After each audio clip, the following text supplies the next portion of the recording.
All right. Hello, mic check one, two.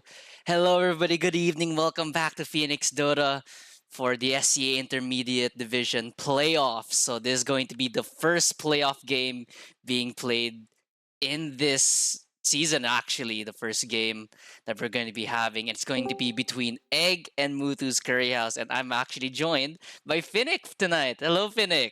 Just in time.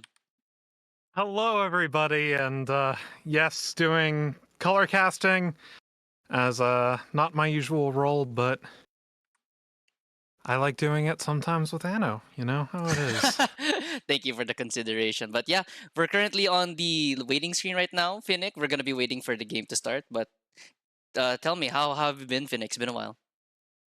Uh, well, I've had a turbulent couple of weeks, but it's been all right. I was supposed to cast some Immortal Sea matches tonight, but unfortunately, those matches got canceled because I was adminning the lobby, and then one player just lost their internet completely, and the team had Yikes! to forfeit. Oh Bit boy. unfortunate, but it is what it is. Hopefully we don't get any of that internet problems. But yep, Finnick. All right. So while we're waiting for the match, we're currently waiting for the delay to Dota TV to set up. Finnick. Let's talk about our bet. Might Uh, as well just announce yes. it right now. So unfortunately, I just straight up told Finnick literally like 5 minutes ago or something that I gave up on the bet. It's not gonna happen. And me and Finnick, I'm going to be wearing a certain specific outfit on Finnick's stream in a certain grand finals. It's up to Finnick, so you have to wait for him to decide. How do you feel about me giving up on the bet? You got your wish, Finnick. Well, I mean, the wish was for us both to wear the maid dress together, so hopefully I'll be able to, come up with a maid dress cosplay in time. Yeah, I actually, But yeah, I also have to wear it. I actually have to find one myself as well. So it's something that we're it'll be gonna fun. have to look for. Yep, I'm gonna actually ask a friend to help me out with that. But anyways, drafting now begins, Finnick. It's been a while since I've actually, casted. I took the week off. I think I announced it to you as well that I was taking the week off last week. So, gonna try to get back into the swing of things. I still have some dry coughs from my flu, but that's not gonna stop this game. So, Egg straight up banning Hoodwink. Muthus will ban the Tiny. Yeah, lots of power picks going out right now. Darkseer, a bit of a specialty hero, but also pretty strong on the patch. Shadow Fiend, obviously, with the Yashikaya build, has been very, very oppressive in that mid lane, and Tiny. Excuse me.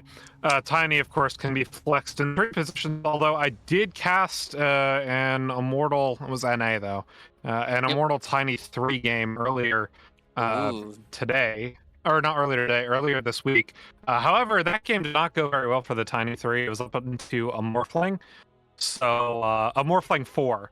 So, the Morphling 4 was better Tiny than the Tiny 3 was. It was great.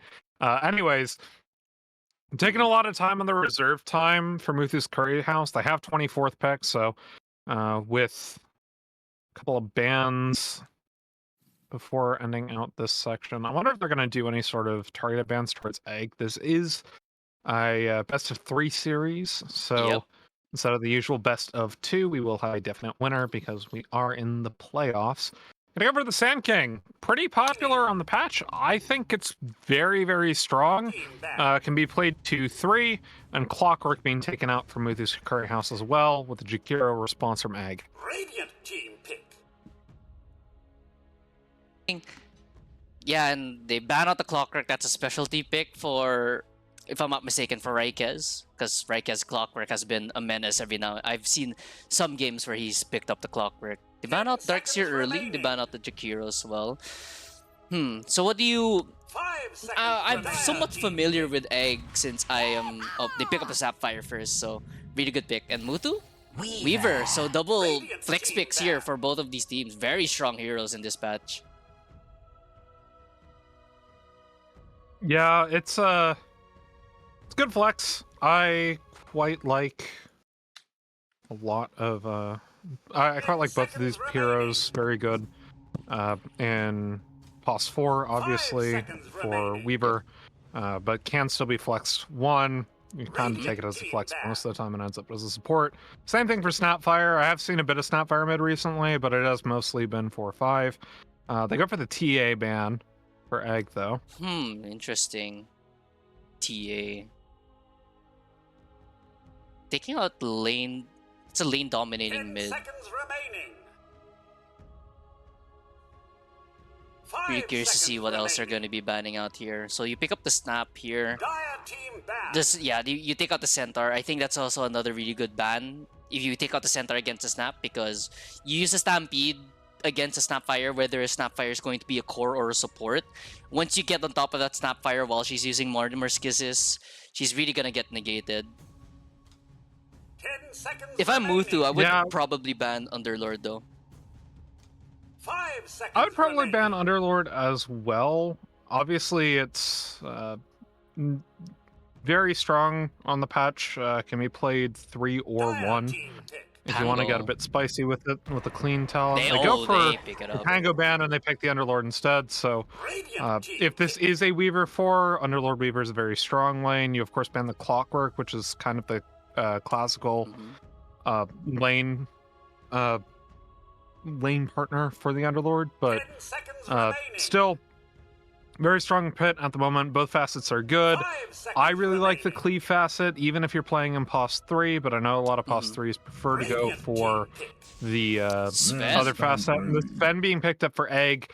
This one is most likely a support. I don't know if Egg specifically has been practicing Sven support, but it is kind of stupidly busted right now. I can confirm that, yeah. And 10 it's seconds just the strength remaining. of the war cry, really, that will really. 5 seconds remaining. The way I Dire know team Sven pick. pos 5 works, and oh wait, okay, Yeah. yeah, no, Combined with the Ursa. This is just yeah, stupid win lane versus the Underlord. yeah, and I think for I kind of want to see like a high harass pos 4 come out other than the 10 Weaver. Rotate the Weaver seconds 1 and maybe take something like a Dark Willow. Mhm. Would be like 5 pretty alright seconds into the Egg remaining. comp. Some that'll help fight a bit. Ranger They go for the Wind Wind Ranger Ranger. first though.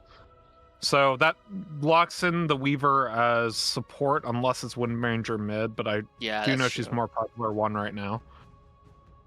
Yeah, so for Muthu right now, I think they picked the Underlord just to deny 10 seconds them remaining. the pick on Egg, and I think Egg just like they see the Underlord 5 pick. It's all right. You want to seconds pick our remaining. Underlord? We're gonna just go Ursa Sven and just dominate you, really. And Ursa's one of the few heroes that can go toe to toe with Underlord, and you pair him up with a Sven. It's really such a difficult lane already for the Underlord unless you can really kite Radiant things team around. pick. Muthu picks up the Lich. There's also a little bit of flex on 24 pick. If the Wind Ranger decides to go mid, they could pick up another support, but most likely going to save it for the mid lane counter pick. Final pick here I for like Egg. 10 Lich. seconds remaining. I like Lich. I don't like it into Ursa. 5 seconds remaining. Yeah, that's true. Like mid game, Ursa's just gonna target this poor little Lich. Legion Commander. Legion. So Yeah, that could I mean, it's a good be- Legion game. Could be a snap mid, could be snap 4, either or. Yeah. I mean, Snap Legion's a good combo. 10 seconds remaining. It also, the thing is, if it's a Snap 4, 5 it kind of seconds opens up like a remaining. blind pick Invoker for Egg, which would be Potentially. very strong with the lead. Like, you don't really have anyone other than the Ursa who can kill people in duel, and the Legion's not really playing with the Ursa early. I could see that. So I could almost see a Quas Exort Invoker here. And I have seen actually a bit more Invoker being played recently, so Invoker main's kind of getting used to him now. But Another thing for Egg right now, I expect them to probably opt into banning the OD, the Outworld Destroyer, just so that the Yeah. duels will be going through. OD's a decent ban here. I could also see if Muthu's Curry House plays it. Winter Wyvern ban maybe, but that one's a bit of a specialty pick. Over the Earth Spirit, that one's definitely a specialty pick. Yeah. But I think so, with a question mark. I'm just trying to think like what are the best saves for duels, and it's OD, Shadow Demon, and Oh Winter yeah, Wyvern, Shadow right? 10 Demon. So, seconds remaining. Yeah, you probably have to Your opt team into a ban. Shadow Demon, or rather, sorry, out an OD ban here since Muthu is missing yeah. out a mid laner. Actually, they're both missing out a mid laner unless they want to throw the Wind Ranger in mid. Yeah, I'm not sure if they want to take the Wind Ranger and Legion Commander lane. They have the option to keep their 10 flex seconds for remaining. 24th pick. Egg has to blind pick mids. They have the Ember Spirit ban. I 5 seconds do understand remaining. that. Ember Spirit, probably a puck here too. Maybe Storm. Just getting some of the playmakers and rotations off of the Egg side. Yeah, there's the puck. Egg's playing really high tempo and really fast and loose with their draft. They've got Legion Commander, they've got Ursa. These heroes don't really want to snowball. Snapfire as well. If it goes into a mid snap, could be pretty strong for the snowball. But Muthu thinks that it's a snap 4, decides to ban the most active and 10 seconds remaining. lane winning, side lane winning mids in the Seconds remaining. Ember Spirit and the puck. Like, though, I mean, you have to ban OD here, unless they really think that this Wind Ranger has to go mid. Yep. Okay, I'm not sure if DP, the egg mid laner, is playing. I think he is playing. I think they could try to even opt into picking a Death Prophet for their mid laner here because I do know that DP on the egg, he likes playing these mid heroes that are very snowbally-esque. So Pangolier was one of them. Ember Spirit and Puck were also some of the DP specialty heroes here. So they banned the OD, yep, as I called it, and I expect them maybe they go for Snowball mid, which is like Death Prophet, but we could definitely check to see what egg will cook up here for us. 10 seconds remaining. And again, I'm going to point out the Invoker. I think it's actually a pretty good Invoker That game. too, yeah. Either Seconds Quathflex remaining. or Quas Exhort could be pretty strong, and it gives you more guaranteed damage in the duel. But at the same time, could see potentially something like a Storm Spirit here, maybe. Oh yeah. Just get the other Spirit in there because all the rest of them are banned except for Void, who isn't really good right now. Other mid lane heroes I'm thinking of. That'd be a decent Quap game actually, but I I don't wouldn't think want to pick Quap Quap is into very popular this. right now. Team pick. Oh, they go for the Leshrac. Okay, I see Okay. that. It's damage for duel. It's more like game damage, lots of survivability, combos well with the Warcry, up against Muthu's Curry House. Just getting that Bloodstone off, and the Ewell Scepter is really nice to kite back on the Weaver and the Wind Ranger. 5 But- seconds remaining. I mean, if Muthu's Curry House plays it, this is actually a very free AA game. Ooh. Yeah, and then they can put the Wind Ranger in mid, Weaver +1, and AA4, right?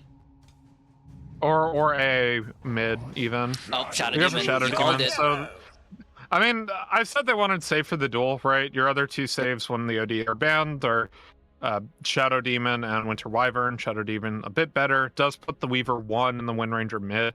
Unless this is some a DP Shadow Demon mid, but I doubt it. Oh, sorry, DP's on the Leshrac for egg. Excuse me. Unless this is a Nembudo is Shadow the Demon mid laner. No. Nope, goes from mid Wind Ranger and the Weaver 1. I mean, mid Wind Ranger and the Leshrac. I've played this matchup in the off lane recently. I do believe it's still Leshrac favored, which gives me a little bit of pause. I don't like Muthu's Curry House draft all that much because Egg's draft is like a very clear, we're gonna win our side lanes, we're gonna snowball the game, and Leshrac's there for like game insurance and the scaling. And Legion Commander can do the same thing, or can do the same thing late. Whereas Muthu's Curry House, like, they want to play this kind of like skirmishy pick style around the Underlord and the Weaver, and they have a lot of ability to skirmish and pick, but just look at the egg draft. Like, Ursa's nigh on unkillable sometimes, the Leshrac the same way, Legion Commander the same way. So, and with Sven too, it's just like this kind of like, we need to play for picks, we need to play for unequal fights from Muthu's Curry House. When Egg has the tools to buy time, which they do, it doesn't seem optimal into the egg draft. Yeah, and I actually agree with you. I'm not even gonna bother trying to split the decision here for if I like Egg or Muthu. Muthu is definitely playing on the back end. I really feel that that Underlord pick was more of a denying pick for them, and I really think that maybe it was is if they do lose this one, it might come back and bite them really hard just because they wanted to try to deny this Prepare pick for on the battle. Underlord just for that Weaver to potentially run free in this game. Best of 3 series, so Yeah, we're gonna see how things go winning the here. first game is pretty important.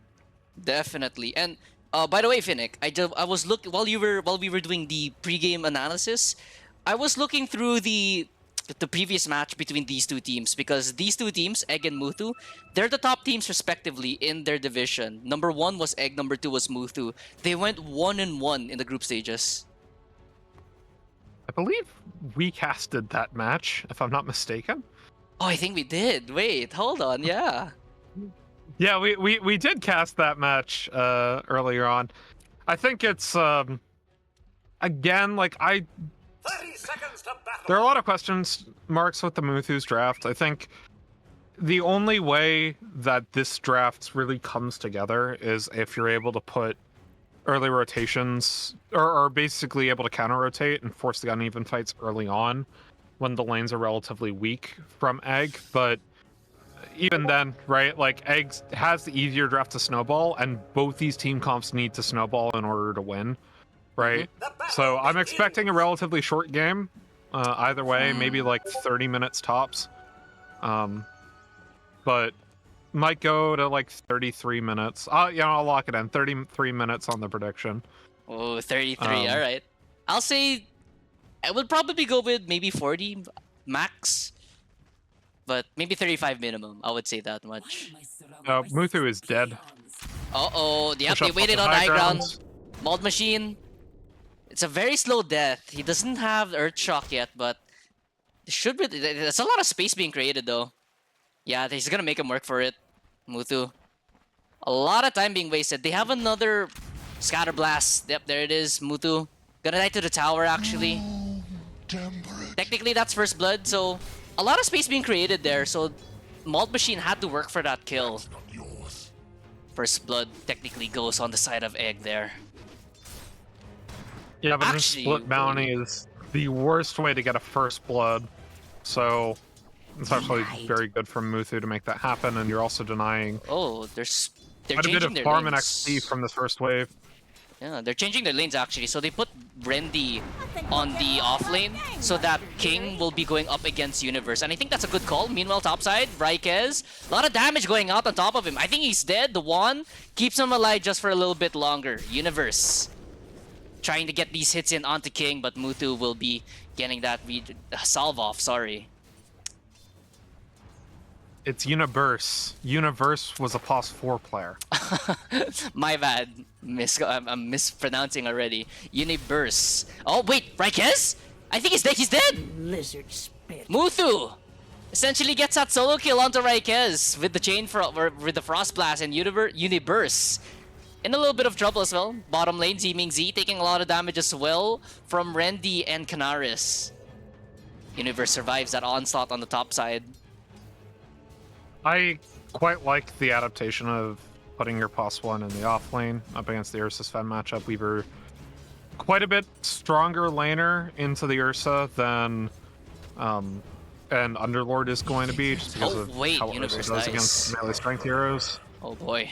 And we can see, right? Bottom. Legion Commander doesn't want to die early. No one really does, but with the weight being dead. where it is, it's not too terrible. Ziming Z, But- meanwhile, on the bottom, will get taken down. Canaris. Mold Machine will be taking down Canaris himself. Rendy, oh, a little miss there on Tsukuchi. Mold Machine will survive that one. So, relative action across the map here. 1 for 1, all around.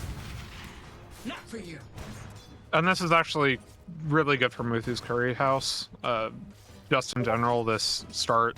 They made the adaptation with the side lanes. We can see how they've got the CS lead in 2 out of 3 of those side lanes right now. Meanwhile, in the mid lane, it is coming up Leshrac, but as I've mentioned before, having played this matchup as an off laner into a safe lane Wind Ranger, it still is a pretty Leshrac favored matchup, especially if you decide to go the Max Lightning Storm build, which is what's going on right now for the Leshrac. There's not a whole lot Wind Ranger can do to that, but obviously those first couple of rotations are going to be really important. Take a look at the gates.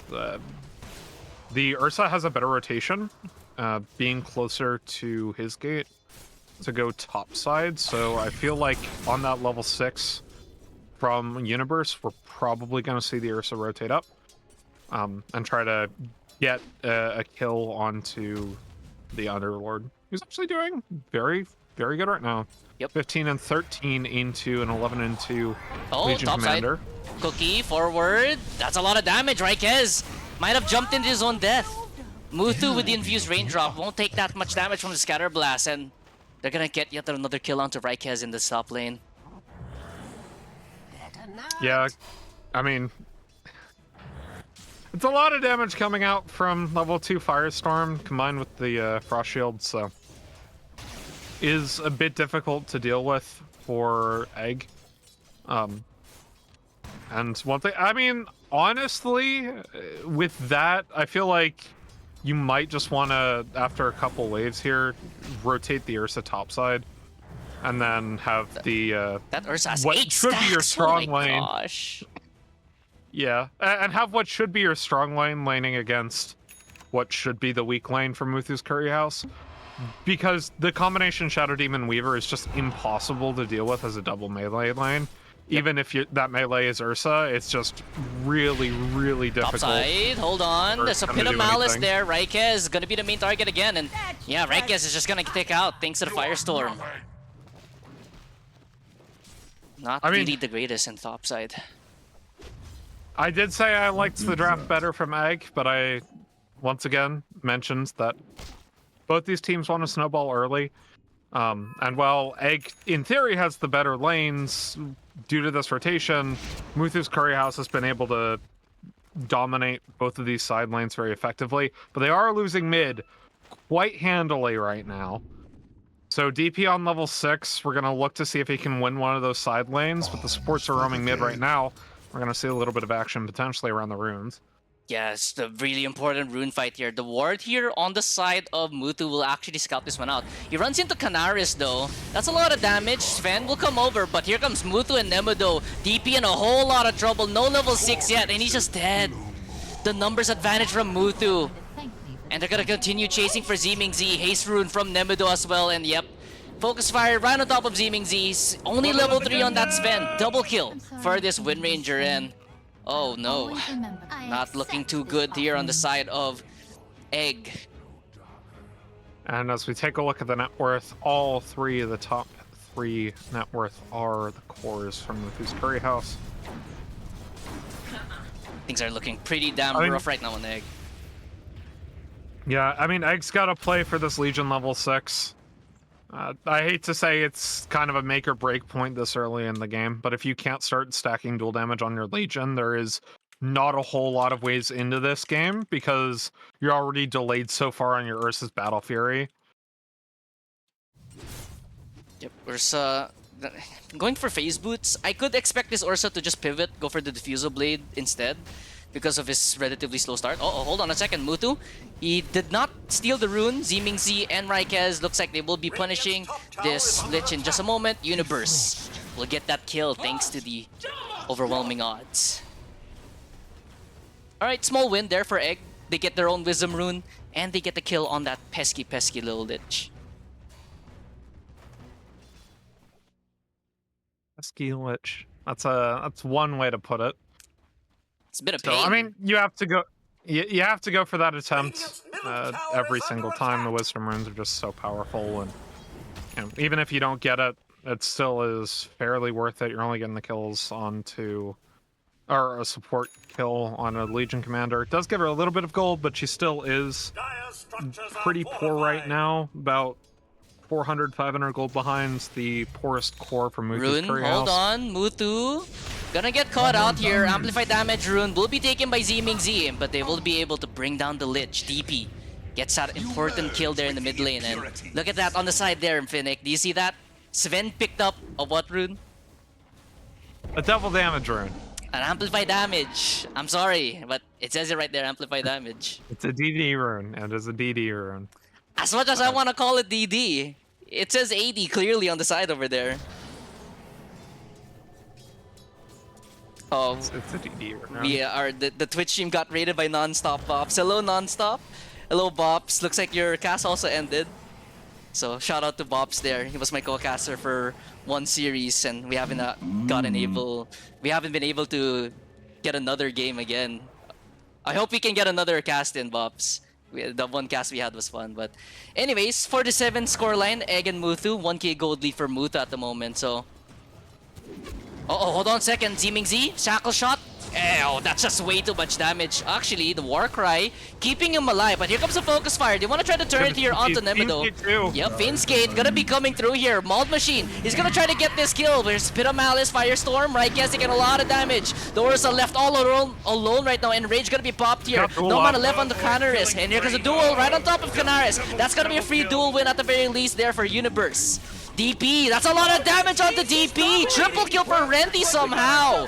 And looks like it's not gonna be over. Chain Frost committed onto Universe. It's an ultra kill for Renty. 9 minutes in, and this Weaver It's an ultra kill. getting damn scary here, Finnick. Radiant's bottom tower is under attack. That's, you know, that could have easily gone to the Underlord. That could have easily gone to the Wind Ranger.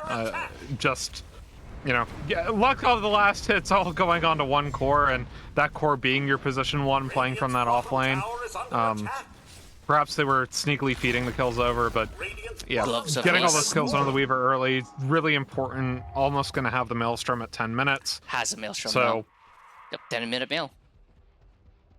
10-minute Maelstrom. I mean, the double Maelstrom is very nice. You also, as double Maelstrom, you get double Gleipnir on this team. Good ways to kite into the Ursa, kite the Legion Commander as well, as the Leshrac, who went for the Yule Scepter, so we'll have a Dispel on him and all that, but it doesn't really help you when you're being kited as much as a BKB does, but it does keep you active a bit earlier, and of course goes into that all-important Wind Waker. Alright, looking at the Ursa right now, looks like he still wants to opt to go for the Battle Fury. It's probably going to be a 15-minute Battle Fury tops if he can get...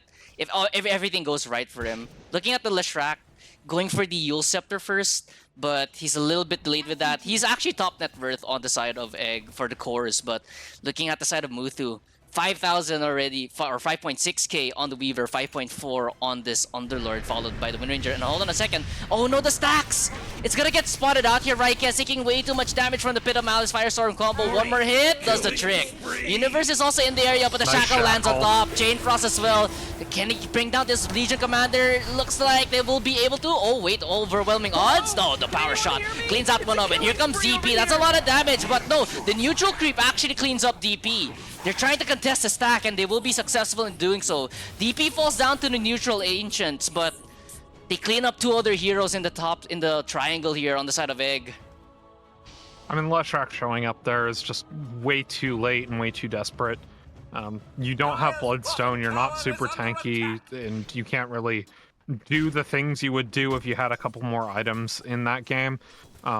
By showing up late to that fight, you basically just get handed over a kill. Thankfully for them, what's denied to the Ancient creep, but still, Leshrac off the map for a bit, not able to farm, and this is very quickly snowballing for Muthu's Scary House once again. He's fine. Never mind. It's a very value there on the Observer Ward. Power shot going through by that Wind Ranger, but looks like they're not going to be able to find anything more from that one. So DP. Lucky to be alive. They didn't try to push the agenda there on that Observer Ward with the Wind Ranger as well as Shadow Demon. And another thing, by the way, that I like about the Shadow Demon going into their lineup, Shadow Demon is just such a menace with the Demonic Purge on DP. Because DP, obviously, he wants to move around, he wants to try to get as much AoE damage as he can, but with DP, or rather with the Shadow Demon using the Demonic Purge on him, it's gonna be just so difficult for him to get on top of someone on that fight. Bottom lane, Randy, gonna get caught out here. Stormhammer will connect, they don't have a dust though. Randy does have the time lapse to work with as well, but can he try to catch him out? The Cookie a little bit off there, and Randy with the Chikuchi is out of there. Dire's top tower is under attack. attack! Just Weaver doing Weaver things. No Dust of Appearance, and they didn't have the wards to do it because the vision was already cleared out by Radiant's Muthu's middle Curry tower House. is under attack. And with that, they're going to be able to push in that mid lane tower. Late rotations coming through. The Legion Commander, King and Universe. Top side. Uh-oh, Going up TP. top side, and TP's coming in. This is a dead Legion. Might try to Very get a dead. duel off or Nope, not even. Oh, Demonic Purge on top of that LC, and she just stands 0 chance. She's closing in on the Blade Mail, but 200 gold away from it, and that's a lot of gold in Dota. I mean, you mentioned it was going to be a 15-minute battle period for the Ursa. That seems to be about right. Might actually be a little bit longer. It could be 16-minute because it's 14 and he's sitting about 700 gold away right now. Radiant's But top tower is under attack. Yeah, 800 gold away. the Doomsday scenario for the Ursa is 17 minutes in my opinion, but 15 to 16 minutes should be the timing, considering he was against a Weaver lane. But actually, I think you're right, Finnick. This should be a 16-minute Battle Fury, just because he's back all the way back here in the jungle. He's not able to get these waves. He has 2 kills early, but it's not really going to be helping much with that Battle Fury. They do have stacks here for the Ursa potentially on this ancient side. But 5 to 14 and in 14 minutes in for this, not looking. It's pretty damn Well, rough right now. Those weren't stacks for the Ursa. I mean, they were stacks for the Ursa that got taken in the last fight, and there's another set of Ancients being taken. Oh, for But for LC this time it means Z taking it with the Universe. No, these stacks are for the Underlord, made by Muthu's Curry House. Yeah, I got that Firestorm going. Oh boy. Magic damage to mud granite golems isn't the greatest thing, but still should be able to take this stack pretty effectively. Maybe get a little help for the Weaver, but First item pipe as well to counter the Lishrak. Or rather, second item pipe. yeah. I mean, is Atos really an item? It's like half an item. Bounty. It's an item, considering how much impact it can do with this Atos. I mean, it's such a cheap. It is such a cheap item. As Oh, like, hold on. Top side, Universe, Demonic Purge right on top of him. Muthu is going to be throwing out that Frost Blast here, but Universe will be able to walk away I mean, thanks to the help of Z. you know, it's pretty bad when you're in a 2v2, a corner support versus 2 supports, and you're afraid to engage those 2 supports. But as I say Speaking that, of engaging, moving in with the Muthu, Stormhammer. duel, can they get the kill? Yes, they can. And the disruption, actually, it's on himself. King will be rotating over thanks to the Fiend's Gate. Atos right on top of the Snapfire. Mortimer's Kisses was also committed, but it looks like that's going to be the end of that fight. But Shadow Demon a little bit off, question mark, with that disruption. Yeah, a little bit of a question mark, a little bit of a misstep, and with his Curry House, there's Uh-oh, still hold on a second. Speaking of pretty in missteps, control. And Atos, Shackle, oh, Universe taking way too much damage there. Blade Mail activated. Too little, too late. King gets that kill onto Universe. yeah, the press the attack was down, and then realized that, so being able to get the root down without a dispel just makes it pretty difficult for the Legion Commander to do a whole lot there. Gleipnir, by the way, on the Weaver there, Finnick. Yeah. These guys are bad AF right now. At least you have a Battle Fury on the Ursa, and you know, as a carry player, I do play a good handful of Ursa games, and once you get that Battle Fury, it's going to be a Blink Dagger in the next 2 to 3 minutes. So I think Egg is gonna try to hold on for that timing on that Blink Dagger Ursa. You should be able to get this one relatively quickly. Weaver is just going to be doing Weaver things, to be honest with you, and I want to see how Egg can really counteract this Weaver. And Pipe of Insight now on this Underlord, so this is going to be much, much more difficult for them to deal with. Smoke movement here on the side of Muthu. What are they going to be looking for here? Snapfire, scouting If they can around. continue to bully the Legion Commander, this will be pretty bad, but they are spotted out I think, by the scan. yeah, Rikes might have gotten spotted out by that one. Universe as well. he is very aware that they are in the area. Zimingzi as well hovering around here, and it looks like the smoke camp won't really go in their favor. So a little bit of scouting there thanks to the wards being placed down on the side of Muthu. Look, I'm Zeeming though. Oh, yeah. Zeeming, Pit, Atos. Where's the help though? It looks like the TP from the Lich is now coming in, but he's just gonna straight up TP out. Zimingzi will be fine. But here, hold on a second. In the back line, Raikez is gonna get caught out here by Nemido. Focus fire, solo kill there by that Wind Ranger, and that Observer Ward scouts out Raikez. Top tier 1 tower now under jeopardy on the side of Egg. What can they do to defend this one? Will they even bother? That doesn't look like they will. Radiant's top tower has fallen. I said it was going to be 33 minutes. I should have gone with my original prediction of 30. This game is approaching Schlacking territory, the unofficial metric of which is 500 gold per minute of lead. At the moment, we are almost to that, about 450 gold per minute worth of a gold lead from Muthu's Curry House. Top side. Track in, but Mortimer's Kisses, King's already Stormhammer. popped the pipe. They're just out of here. Oh boy, and look at the Mortimer's Kisses is just tickling them. Just nothing you can do here. Zimingzi will pop the drums, I think. Actually, no, he does not. Muthu, or rather Randy, is in the area as well, and they will even find yet another stack. Supposedly for the Ursa, but the Ursa does have a Blink Dagger actually on the way. They could try something on the side of Egg now that they have this Blink Dagger on this Ursa. I think it's just too hyphy. As much as I love saying, you know, you got your blink on Ursa, go for it. I think he just needs BKB, man. They will get topside at least. So small victory there on the side of Egg. Closing in on the Kaya though on that Leshrac. Mid tier 2 tower though, taking a whole lot of damage here. They will use a fortification.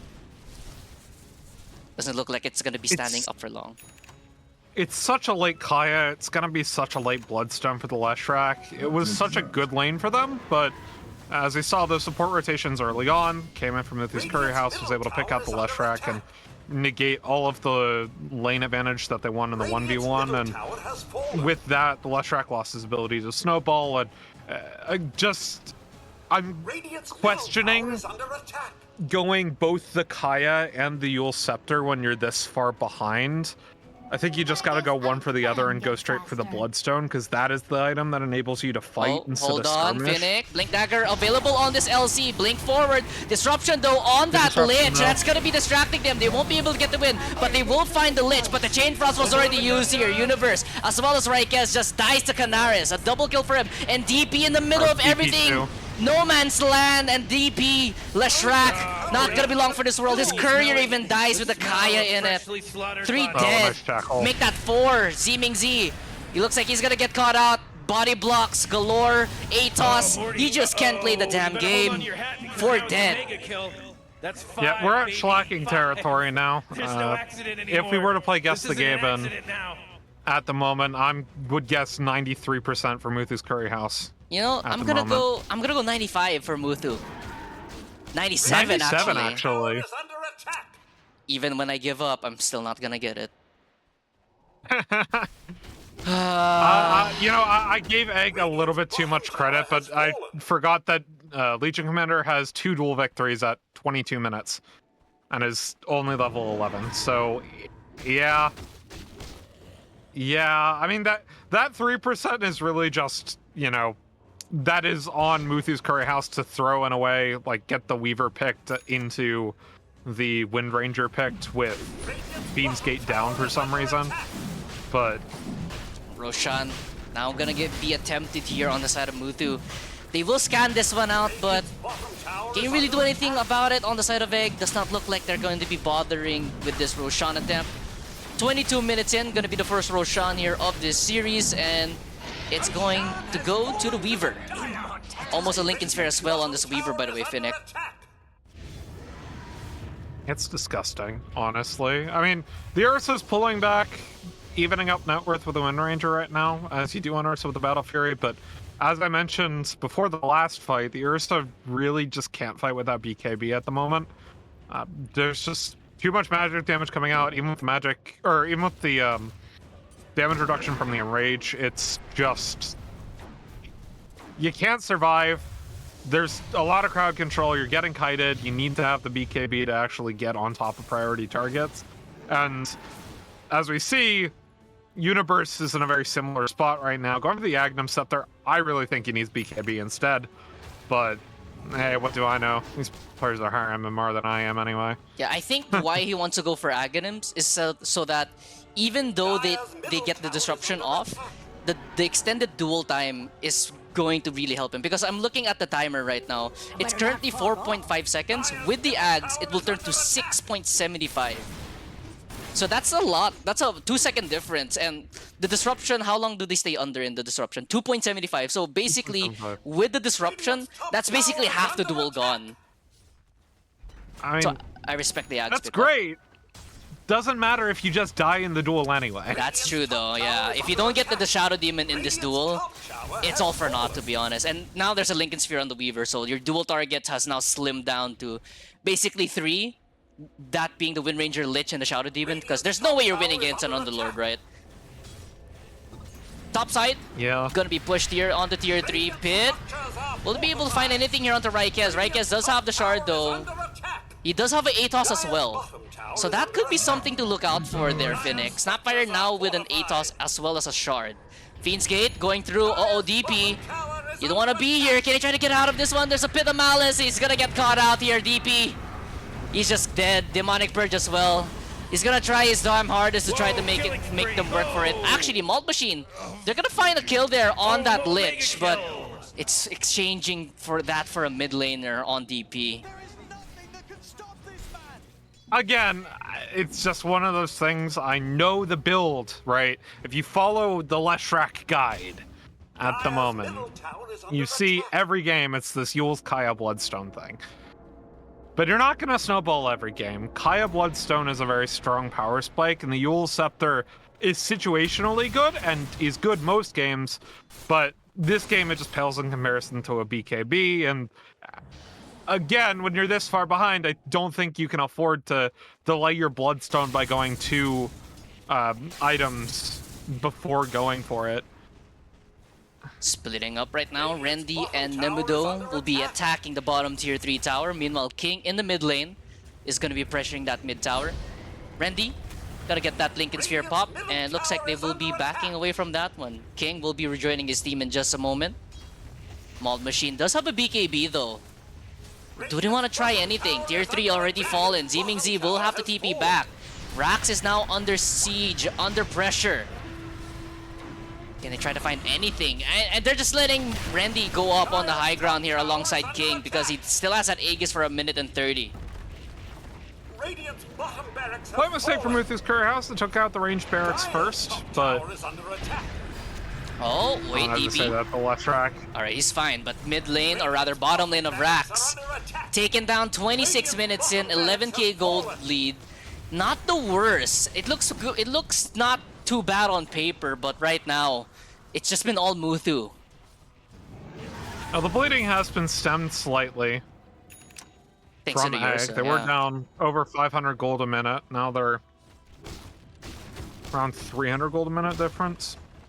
Yeah, it's like 350.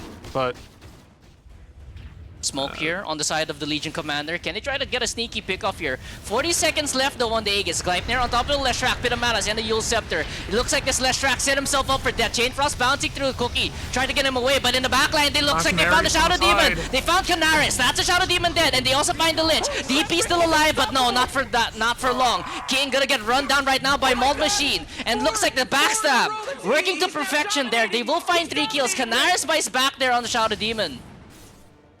Signs of life there for Egg. 7k gold lead now. yeah, it's good smoke play, and they did what you described they needed to do. Get on the Shadow Demon first. It's the only dual target that really makes sense. And they were able to blink the Ursa on top, and importantly, as I pointed out, fight around the BKB. right? Mauled Yep. Machine had BKB. He was able to BKB blink in, delete the Shadow Still Demon, continue sticking moving on with around this Underlord, though. but Can he try? That's so much they damage turned on the around way Vault too Machine. late. Enrage. Can he try to get away from this one? The Dynamic Purge right on top of the Ursa. That's just way too much damage. They don't have a duel for 2 more seconds. Vault Machine will turn around, will kill off Muthu at the very least, but Raikez, he's the last one alive here. Looks like they're gonna start dipping out. Raikez gets shackled up. Very, very dead. Snapfire. They did not have a duel there, Finnick. 1 more second, rather 2 seconds off that duel. Makes all the difference. Yeah, but the Lincolns wasn't popped and they were on top of Canaries, so realistically, they're not going to get a whole lot out of that duel, especially with the Focus Fire already going down onto the Ursa. Was able to stay alive for a bit longer off the Enrage, even with the BKB down, but it just, again, Muthu's Courier House, they're able to take the fight, and they were actually down a man for that fight as well. Take the win, force the Glyph out. 28 minutes in, tier 2, or rather tier 3 in the mid lane. Gonna fall down here. Pit, Stormhammer, gonna be exchanged here. Uh-oh, Sven. Not looking the healthiest right now in the middle of that pit. Does have that war cry to get himself away, but range racks will most definitely be going down. Ursa is up in a couple more seconds here. Looks like they want to try to fight this one. Atos right on top of the Weaver. Do they have enough damage though? Split Earth tries to try to stall up the Weaver. Demonic Purge right on top of his Leshrac. He can't heal himself up. Oh, He's no. just dead. Buyback is available. Hold on, in the backline, they will take down the Lich. And here comes the duel on the Shadow Demon. That's a dieback. They get the duel win as well on that LC. And looks like the Ursa will pop the PKB. Can he try to get away from this one? Stormhammer right on top of that Wind Ranger. A bit of mana tries to try to separate this fight up. And here comes Nebudo. Nebudo actually gets bursted. Ursa rejoins his fight. Raikez will die in the backline thanks to the Weaver. But King, that's just way too much damn damage. Actually, the Gleipnir gonna keep him alive just for a little bit longer. There's still a time lapse available here. King will get taken down by Mauled Machine. 4 dead for the price of 2. And again, Finnick, the duel on the backline on that Shadow Demon, it makes all the difference here. But they're just slowly losing out. I did say it would take a throw from Muthu's Curry House to let Egg back in the game, but it happened in a different way than I described. A golden thread. I was saying that they need to find a pick onto the Weaver, being aggressive with farm, but Muthu's Curry House was playing very grouped up. Instead, what they did was they punished the overextension from the Wind Ranger and the Underlord by diving onto the backline and taking down the Shadow Demon, and then turning onto the Wind Ranger, who was trying to turn onto the Ursa there. So, really, really strong ideas from Egg, punishing what is really just to borrow a term from another MOBA, what really was kind of a messy front to back from Muthu's Courier House, just not protecting their squishies at all. Oh, duel in the backline here. He will get off the win run, but there's no Aghanims yet. Can he try to get this kill? No. No Aghanims yet on that LC. It was still delivering. And now Universe, he's gonna get surrounded right now. Can he try to find a way out of this one? Ogre Seal told him, TP out. No. Cancelled. And looks like Universe will be taking a tumble here in this jungle area. He's gonna try to man fight, gonna try to stall for time. Does have a buyback despite buying the Ags though. Unfortunate timing there, did not get the Ags in time, and he was a little bit too impatient with it. Wind Ranger survives. And that extra 2 seconds, Finnick, could have been the difference maker in that duel. And he already had the Axe. The extra 2 seconds wasn't a difference maker because he didn't get the duel. He didn't win the duel. You know? He didn't have it in that one. He dueled without the Ags. Oh. Okay. It was still on the way, unfortunately. Even then, I don't think the extra 2 seconds really helped because they were able to get the win run off already, like before the duel happened. So you're already missing most of your duel shots, and you can't play solo as the Legion Commander right now, especially trying to solo pick onto a Wind Ranger. Your only solo pick target in targets are supports right now, and even then, none of these supports are going to be playing alone at this stage in the game. 32 minutes, so about to pass the 33-minute mark. My prediction ends up being wrong. We'll see how close it is to that 40-minute prediction from you. My prediction's still available here. I said 35 to 40. Said 35 to 40. Yep. If So it's far. 34 minutes, then who wins? No one. The viewers win. They're watching this. it's just such a calculated game of Dota right now. I mean, 16 to 27, 5k gold lead. It looks bad on paper, but these two teams are really playing. They're playing chess right now. I mean, Muthu had that sizable lead. They had early high ground advantage, or rather attempts. They did get the bottom lane of Rax early on, 26 minutes in, but they're really having a tough time trying to crack this high ground just because of this Ursa. Ursa is now second in net worth, 19,000 gold lead. And now Roshan now being pressured. That's Roshan's banner as well as an Aegis on the side of Muthu's Curry House. He lets out a really big roar. Egg is aware that this is happening. Give it to the Wind Ranger, please. Please give it to Nemudo and not Rendi. Rendi is just unkillable right now. And Nemudo is the core that is... Nope. Oh, they no. do not listen to me. Nemudo's the core that's getting caught out right now. Giving it to Rendi basically does nothing, right? Because Yep. like Weaver is so much slipperier than Wind Ranger at the moment, and it's the way that they're playing these fights. The Weaver's not really in positions where they're going to be under threat from the Legion Commander. Hold on a second there, Phoenix. Time for DP. Oh, all eyes on DP. Gets counted out by a ward. There's gonna be Shackle. There's a Demonic Purge. Nemedo does have a BKB available. He's gonna try to turn this one, but it looks like he's gonna die most likely. BKB popped here for the Wind Ranger. He's gonna make them work for it though. 50 seconds now without a Leshrac. Scouted out all the way. I mean... yeah. Just speechless, I mean, honestly. I understand you're just trying to buy time with that Bloodstone Yules, but man, it does nothing when they're BKB'd up. And Diabolic Edict's down. Tier 2 now being under siege here, or rather Tier 3. I keep saying Tier 2. I'm just that damn confused. They have a basher on the Ursa, Gleipnir as well on this. Oh, hold on a second. Jump in right there on top of the Weaver. He's gonna be fine for now. Yule Scepter. Kiting. Hold on. Can he try to get the skill here onto this Ursa? He will pop in range. In the back line. Look at that. It's a duel, but there's a disruption save. But all the difference. See? Look at that difference there, Finnick. The extra time on that Agadev's duel. Despite the disruption, they will find Muthu, and Muthu buys back instantly. Ziming gonna be blinking into this one, or rather just diving right into this one. King taking a whole lot of damage. Shackle shot right on top of the universe. They will find the kill on the King, but the Wind Ranger so damn low. Actually, the Weaver dies first. Wind Ranger still alive, or rather the LC still alive. Nemudo gets caught out here. Rykes finds that kill, and the chase is on for Rendi. Rendi does have the Gleipnir available, but look at Egg. Egg is relentless. The Yule Scepter out. Muthu, he's gonna die back into this one most definitely. DP gets that kill. 4 for 0. I mean, they're just not playing into the Legion Commander at all. It's Legion Commander once again able to blink duel onto the support. There was no attempt at a blink cancel, even though you knew that that's what she was doing. You had vision of her on the high ground. It's quite unbelievable that you would be able, that you would let a Legion Commander just run at you like that. I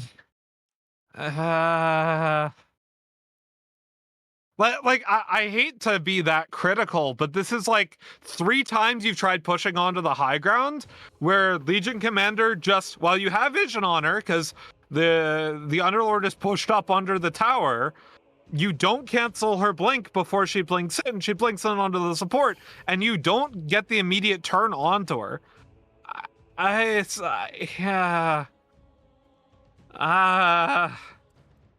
starting to get a little bit dicey, Finnick. It's not even a little bit dicey. This game is like completely thrown. This was a 97% win prob game.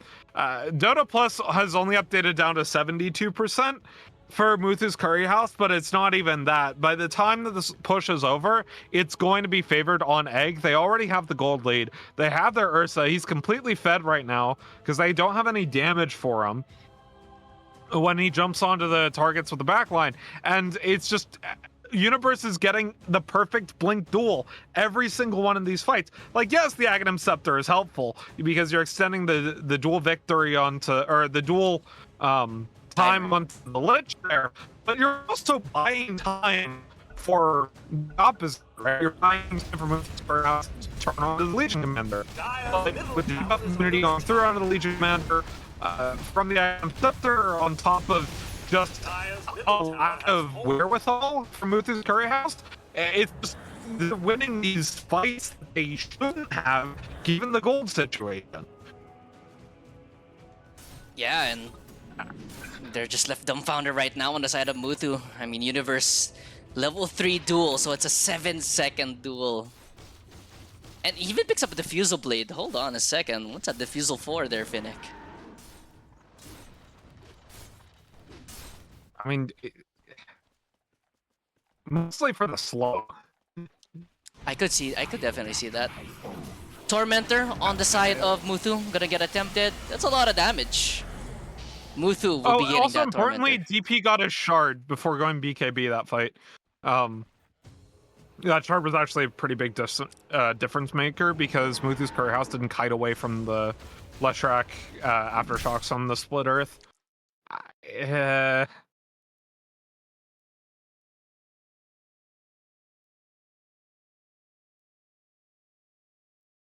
So far, it's all egg right now.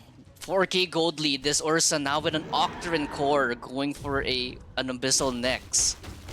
So I expect him to eat an Aghanims after this Abyssal pickup. What can I say? Dire's top The hunt's tower now is under on here attack. on the side of Muthu's Curry House. Nebido as well as the 2 supports. They're gonna be scouting out things here in the jungle. Nebido still trying to go for that Lincoln Sphere, and just like that, DP has now overtaken this Wind Ranger in terms of net worth, despite Wind Ranger being 6 and 2 and DP being 4 and 8. Man. I mean, I'd also, you were mentioning the build. I like the, as I call it, the Chad Ursa build this game. Oh yeah. Like, your job is to survive and get your damage down when you're basically 1v5 and trying to punch down a dual target with Legion commanders. So going for the Octarine Ags build, just a really, really nice idea. Like, on the Ags to do what I would necessarily call the Chad build, going for the full Abyssal Blade, but still, It's a half Chad build. We're gonna get there with the Aghanims soon. it's a half Chad build. We're gonna get there soon. Don't worry about that. I mean, at this rate, our predictions are probably gonna be way off because I have a feeling this game's gonna go 45 minutes. I mean, yeah, this game's gonna go long unless Egg throws it right back. If we take a look at the buyback status, nobody has buyback except for the Sven right now. Everybody is bought out except for the Lich, who bought back in the last fight. Yep. And that's pretty important. Buyback on the Right, your top- Underlord now. Buyback on the other lore now on the Legion as well, but like the rest of the cores are completely bought out. If either specifically if Egg just completely gets like torn apart in a fight, like strung out, and Muthu's Curry House can just end by going straight for the T4s, but even then, it's still very dicey for Muthu's Curry House, as it were. They're down 3k gold now. All of this net worth advantage pretty much on the Ursa and the supports, but And by the way, unsung hero right now on the side of Egg, it's the Sven actually, because this Sven has a pipe, he has a Boots of Bearing, going for the Lotus Orb next, he even has a shard for his Warcry. So what does this do? It now passively gives 6 armor with 3% move speed, and it's now undispellable. And even if you wanted to go Nullifier, and now they're obviously not gonna do it now, but even if you wanted to build a Nullifier to purge that Warcry, it's not gonna work out thanks to the shard, and this Sven is just staying alive, and rather helping his team stay alive throughout these long, prolonged fights. in Sun position 5, just so busted right now. Zeeming Z shows it right, is showing it right now. I mean, he's also got a Lotus Orb coming on Courier too. It's very nice. I mean, just the constant like dispels and utility that you're able to bring with the Sven, with the Warcry, continuing with the buff and the auras onto your team out of a POS 5, not even out of a POS 3, is really, really strong. Meanwhile, I mean, King going for the Helvin's Halberd now after the Shiva's Guard. It's a little bit of a question mark on the Shiva's Guard pick. Like, yes, the anti-heal good against the Legion and the on the Leshrac, but your problem right now isn't killing the other team, it's them killing you. Yep. What do you want to see on the Underlord then? I mean, I want to see the Heaven's Halberd, which is going now. I would have rather had it before the Shiva's Guard, to be honest. Just being able to get the Legion hold Commander. on. Canaris playing forward. Abyssal Blade Mindbreaker. Goodbye, Shadow Demon. Gets picked off, no buyback. Still no Roshan for another 2 minutes. But they will find a pick off onto the Shadow Demon. Are under attack. Yeah, but that's absolutely the best case scenario for having someone on your team picked from Muthu's Curry House. Mid lane? Oh wait, hold on, the rat attempt from King! They're gonna get mid-racks out of that, hold up, what? Middle barracks have fallen. Sneaky. We got the mid-rack and yeah. I mean, that's the thing that they gotta do. They gotta string out. This play from Megas, it's a bit of a gamble, but I can see it working. Just Underlord being able to play around having Fiend's Gate up. Ming Zheng just waiting Might for get caught out Roshan, though. and He's gonna walk into Muthu. Oh, Muthu, he didn't take the right way. Would have spotted out a Sven there, but Ziming Z will get out with his life for now. Vision favoring Muthu's Curry House on the bottom side. Yeah, they spot out the LC here, farming. I mean, LC's double spotted out. Okay. There's 2 wards. They're going for LC, if I'm not mistaken. Yeah, and LC. Is under attack. Has to be very careful. Does have the AD rune on top of her, but will be walking towards mid, and that's where they're gonna go for it. Canaris. LC doesn't have a TP, doesn't have anything. Demonic Purge, actually, he doesn't. No, LC actually gonna blunk out, but no, looks like LC is gonna be dying here in the mid lane. And to your mention, Finnick, does have a buyback, but that's a smoke use for the LC. No Roshan yet for another minute. And looks like you want to go for... is going to go for this G3, force the buyback of the Legion Commander, but they need to back off once she buys back. You cannot take this fight with Gleipnir. the Legion Lich Commander. going just in. able to Hold get on a to the high second, ground, the and Lich! Why are you doing? What is he doing, Lich? He's gonna get saved with the disruption. No buyback available yet. Splitters will find Muthu. Now the buyback's coming out here from this Legion Commander. The chase is now on. They have to try to get out of here. No Lich. Does have a buyback though for in the next 40 seconds. They're gonna get out. They are satisfied with just popping the buyback of that Legion Commander. But Roshan, 25 more seconds. And look, they're pivoting towards Roshan now. 1 minute left actually until Roshan will potentially go to the other side of the map though. So I don't think they have to damage to get Roshan. They do. They have Focus Daedalus, Fire and the percent health.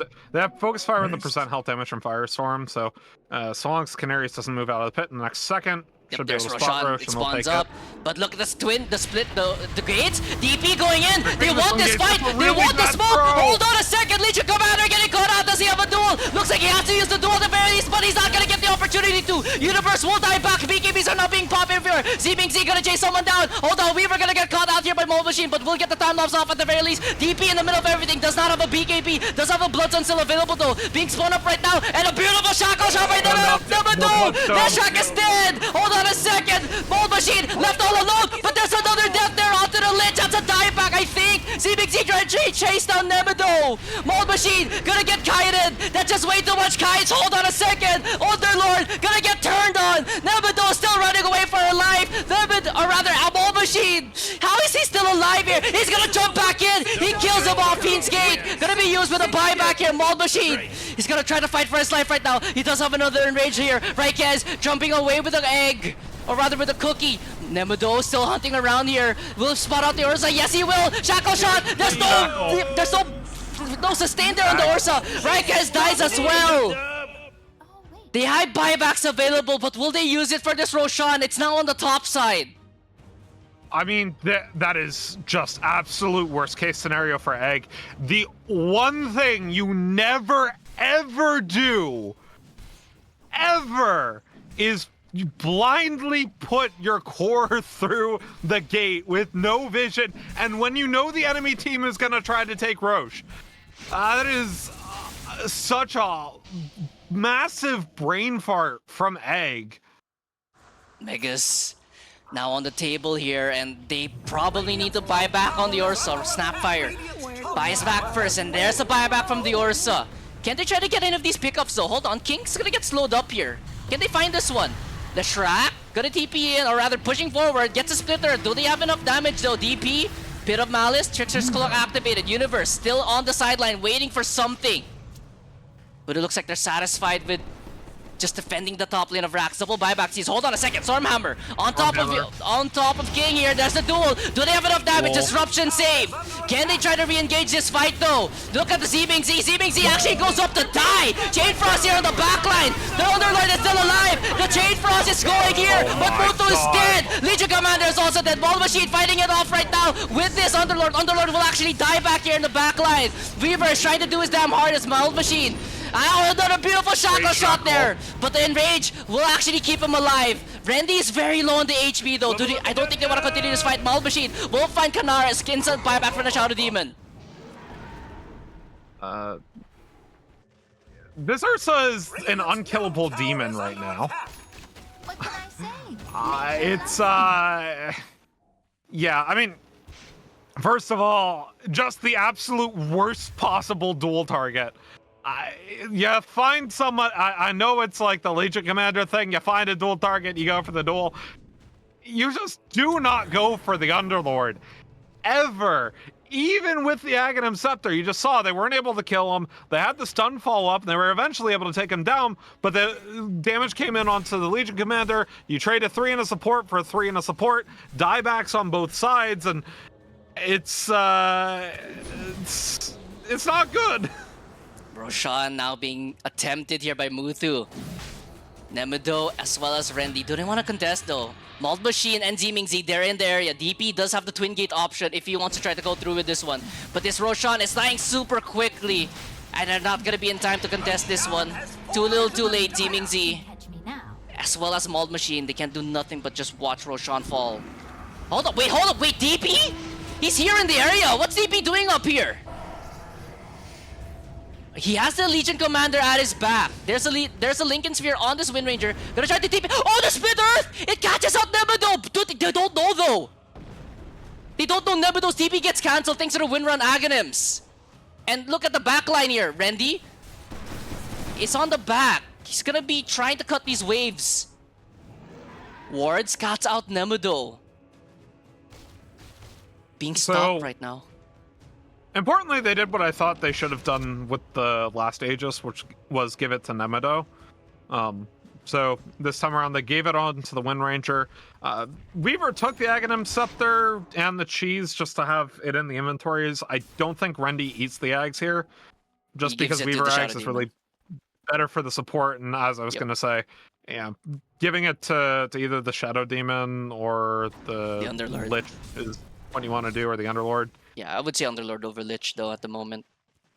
I mean, the AoE Sinister Gaze I think is actually really powerful this game, but I understand the idea. Yeah, considering, but if you've seen how the Lich played, that Lich is literally a kamikaze right now. You saw what he tried to do in the top side. Hey, Shadow Demon, you know you gotta eat that, right? Saving it. He's still full. Canaries, you know you gotta eat that, right? He's still full. Come on, Finnick. Cut him some slack. He's a big Canaries, boy. you know you gotta eat that. You know you do not currently have a... There you go. Cool. He was saving it, man. He's waiting for the daytime. He's trying to get the perfect timing on that Aghanim seat, you know? Come on, don't judge, man. Wouldn't you want to wait for the perfect time? 33 to 40 minute game has gone 50 minutes. We were very wrong. Very wrong. It is a hold on! Oh no, DP! And... He's gonna get caught out! The sacrifice! The sacrificial gates! That's so much damage on the DP! He's dead! He does have a buyback though! But look at Universe is just gone! Universe gets absolutely destroyed! No buyback for a minute! And the opening presenting itself right now. Leshak will have to buy back here. A minute left for buyback there. Oh, DP just gets caught off guard. Top lane of Rax, this could be Mega Creeps. This definitely is Mega Creeps. They have a splitter to try to stall things out, maybe. Blink forward, Raikez with the little Shredder. stalling things out. Brendy does not have it. Oh, DP has to be very careful. Backline! The disruption! It's a misclick! Oh no, not like this! Lich taking way too much damage! He's gonna get taken down. Rikers will fall down in the backline. Sacro Shot once again going on top of DP. He does have a BKB at the ready. He's gonna use it, but he's taking way too much damage. Aegis will get popped here on the Wind Ranger. DP, he's standing his damn ground. 3-man slitter. Can he try to stay alive? Looks like he can, but the rocks, that's a very important one. It's Mega Creeps, or it's gonna be Game Ready. Pop the cheese last minute. Disruptor's in right on top of the Weaver, but the rocks, it's still gonna die here. Hold on, Ursa. He's gonna get shackled. He's dead. Never know. That could be GG in game number 1. Z Big Z. He's pushing forward, but he's forced to go back, and that's it. They just call it GG. Oh, Radiant's middle tower has you know, fallen. it's the two fights that determine this game for Muthu's Curry House, both off the back of just absolute beautiful shackles from Nemudo onto the Ursa, taking him down. I made the point about maybe should have gone for the Aghanim Scepter early. Both times, if he had that Axe, probably doesn't die, and this time around, just really, really good play from Muthu's Curry House at the very end. They made it very dicey. They threw it very hard, 3 times up high ground. But in the end, Muthu's Curry House comes away with the victory in a game that is much longer than either of us thought. And yep, that's gonna wrap up game number 1, Finnick. And if game number 1, if that was a precursor for the series, I'm excited for game 2 and potentially game number 3, because Muthu now is up 1-0 against Egg. And I think we're gonna go to a little bit of a break here while waiting. And yeah, I think we're gonna go on a little bit of a break here. We're gonna take a little bit of a breather. So I'm gonna go and take a break. So Finnick, let's go get some water. Let's go get ourselves ready for game number 2, because that was just game number 1, folks.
All right, hello everybody. Welcome back for game number 2 of this best of 3 series between Egg and Muthu's Curry House. Of course, Egg losing game number 1 to Muthu. And for the draft analysis, we actually have a special guest. We have Kreos joining us for this draft. Say hello, Kreos.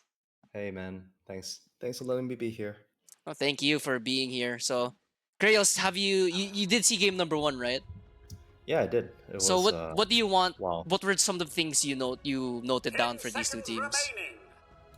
I mean, look, I'm not gonna comment and say that they're playing like shit or anything. I just feel like gameplay wise, they perform very well. I just think that uh, it's very situational. Honestly, I felt like there was a very high impact from Zeeming Z's Sven. Even though they lost, I thought that it was really hard for them to kill. Right? It's like one of those Yep. heroes where you're super tanky, you don't want to go on him, but if he stays alive, your whole team kind of gets out, and it prevented the game from ending like a lot.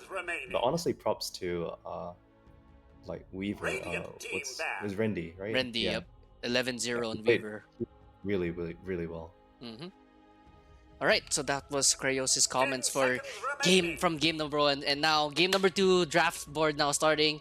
I'm seeing literally the same bans from game number 1. No respect bans here. The exact same bands and the exact same pick order and sides too.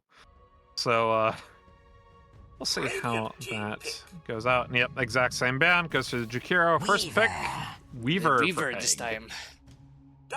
All right, they steal away the Weaver, and if Muthus don't pick Snapfire, I don't want to cast anymore. Do you pick Snapfire? 10 seconds remaining. Potentially. 5 Let's see what they're remaining. going to pick up here. Team ban. Oh, there it is. what? They're literally switching heroes. I mean, this is Yeah. honestly good for Egg. I feel like Weaver is generally one of the heroes that you want against Snapfire, because Snapfire wants to be in a safe 10 place seconds usually, and remaining. he's not comfortable with the Weaver around because he 5 can't get out. seconds He can't get out remaining. of position that way. Yep. So honestly, I think this is I mean, Snap's a great hero. Weaver's a great hero, but first round, I'd say I give it to Egg. Yeah, we saw literally the exact same picks from last game. It's just that Egg picks up the Weaver this time. Muthu picks up the Snapfire. So let's see. Maybe they have something up their sleeves for both these teams on why they switched around the heroes. Maybe they coordinated it with each other. They message each other. You want to swap around the same draft, same lineup. That would be collusion. So the next one for Egg will be Underlord. Well, yeah, it's Underlord. Well, it would be Muthu's Chaos next to pick. Yeah, they ban the Underlord. This is what I was gonna say.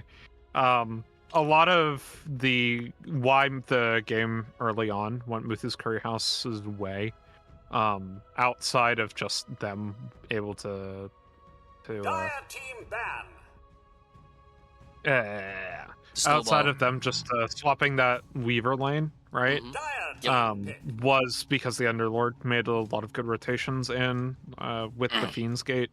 And Muthu's Curry House has the ability to pick it before Egg can pick it, so they have to ban it away. The Clockwork Companion being banned away by Muthu's Curry House once again. I can't remember what this leaves open that Egg banned last game, though. Wind Ranger at again? your service. Interesting pickup here on the side of Muthu as they get the Wind Ranger. So, Kreos, do you think this is going to be another Nemido mid Wind Ranger, or are we going to see something, potentially a 1 or maybe even a support win? 10 seconds I mean, remaining. I like the Wind Ranger, right? Because like it kind of really 5 fucked with the seconds Ursa remaining. the last game. Mm-hmm. It was you saw. I mean, there's no Ursa here yet, but honestly, I think that it's one of the great best picks that Eggs have. Radiant team pick. So I like the fact that Wind Ranger's out. I don't know if Ember. it's free, if it's mid. Ember, damn. Really early Ember pickup here for the side of Egg. Yeah, Dire well, team pick. Sven, and yes. the Sven 5 once again. I think it makes a lot of sense, right? Like, Egg wanted to pick a playmaking mid last game. They had the Ember and the Puck banned away from them in the last rotation. They couldn't pick it 23rd. So going for the early 10 Ember, if seconds you think that remaining. this is more likely a Wind Ranger mid, makes a lot of sense. 5 He's seconds very safe, remaining. doesn't lose a whole lot of lanes, and obviously makes the rotations early that they were kind of missing last game from that last track. I really like this Sven pickup as well because, you know, it's really good against Snapfire again, and it's really good against Wind Ranger because you turn on that shield thing, and Wind Ranger can't do damage anymore until she gets like a lot of items. Beast. Beastmaster though, damn, He's that's a lot master. of catch. You So guys think it's Muthu. gonna be a Snapfire Beast lane? Muthu's 10 Sapphire seconds what? Muthu's remaining. Oh, sorry. Snapfire Beast lane? I Might think it's a be. Snap 4 here, right? 5 seconds Might be. remaining. You sorry, I mean- you were saying there, Finnick. probably. This does leave open Rubik for Egg though. Mm. Is kind of the concern, and Muthu's Curry House doesn't really want to pick Rubik here. Do you want Rubik though? I mean, I don't see it that impactful this game Radiant team on Egg. pick. Crystal Maiden. Maiden. Well, it's stolen Primal Roar and the Wind Ranger, right? Like that's the kind of idea around it is that you can have like there are already some high impact spells, but predominantly that Primal Roar. 10 seconds Egg has yet to pick a remaining. position 4 unless they're holding the Weaver in flex. They've actually 5 seconds remaining. and with that, it's just one of those things. Like I see a Beastmaster at the moment. I feel like a lot of times you're gonna pick. Yeah. wow. Egg So is really right now reaching they're- deep into the bag. I like Yeah. Brew. He's good. Yeah, it's also a good AoE dispel for the Wind Ranger, right? If the Wind Ranger Yeah. gets an X, you can't do shit against the like Brewmaster shit until level 25. Yeah, actually, But that's I true. I was a bit concerned though, because I actually thought it could have done a Doom here. Doom would have been super good because it kind of anchors the fight for Weaver and Ember weave and go in and out. 10 But right now you kind of have seconds three heroes remaining. that kind of want to, Dire team you know, ban. walk around and kite in and out and shit. And all Muthu's Curry House needs right now is just catch, which CM provides quite a bit of. I definitely see that, but I think for what you're suggesting, Corrals, for the Doom, I think Brewmaster can ulti even though he gets rooted, right? If I'm not mistaken, 10 by seconds Frostbite. remaining. Oh yeah, I mean he can just. 5 seconds I guess that's remaining. fair. Yeah. Yeah, I think that was one of the deciding factors. I mean, sure, you get Shackle Shot and you get Primal Roar. What can you really do, right? If you're a Doom. But for the Brewmaster, same thing for the Brewmaster. But at the very least, if you can get off the Primal split first before you get hit by the stuns, I think really the CM is just going to be, 0 to 100 real, or 100 to 0 real quick. And afterwards, you can't really do much of anything if this Brewmaster can really get Radiant team his ban. game going on. And final bans here for the side of Egg and Muthu. So by the looks of it, Egg will be banning out.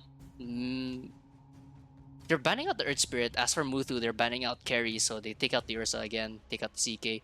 So Krayos, do you think this 10 Weaver seconds has the potential to remaining. be a core here? Maybe. No, I don't think so. I actually think 5 that they want to seconds put the remaining. Weaver on 4, because it's probably gonna be a Wind Ranger carry lane, or at least that's what Egg thinks, right? That's why they're banning out like mids instead. Mhm. I think honestly, I feel like they want to make the Weaver Brewmaster lane like really really strong, and just run over the Wind Ranger and then pick a carry that matches well against the Beastmaster. Like right here, they Radiant could team pick up a few heroes that just really screw the Beastmaster. Ursa is banned though. Maybe Monkey King. Although I'm It's not too also sure how banned. good that was. Oh really? Oh shit. Monkey King's also They banned. banned themselves. My only comment is like it could be a pretty sick Morphling game, like as a like a Morph 4. If they want to put the Weaver one. 5 seconds remaining. Nah, I feel they need someone like big and strong. Or at least one more person to kind of like go in with them right now. Because I see it as like Ember and Brewmaster charging in, with the Sven like boosting them, but I don't see that much damage coming in. Lifestealer, actually. right? I would say Lifestealer. Yeah, but I mean, You don't really have. I mean, you have Infest Delivery with the Ember Spirit, but like, Mhm. yeah, like you're playing Lifestealer or Primal Roar, and I don't really like that.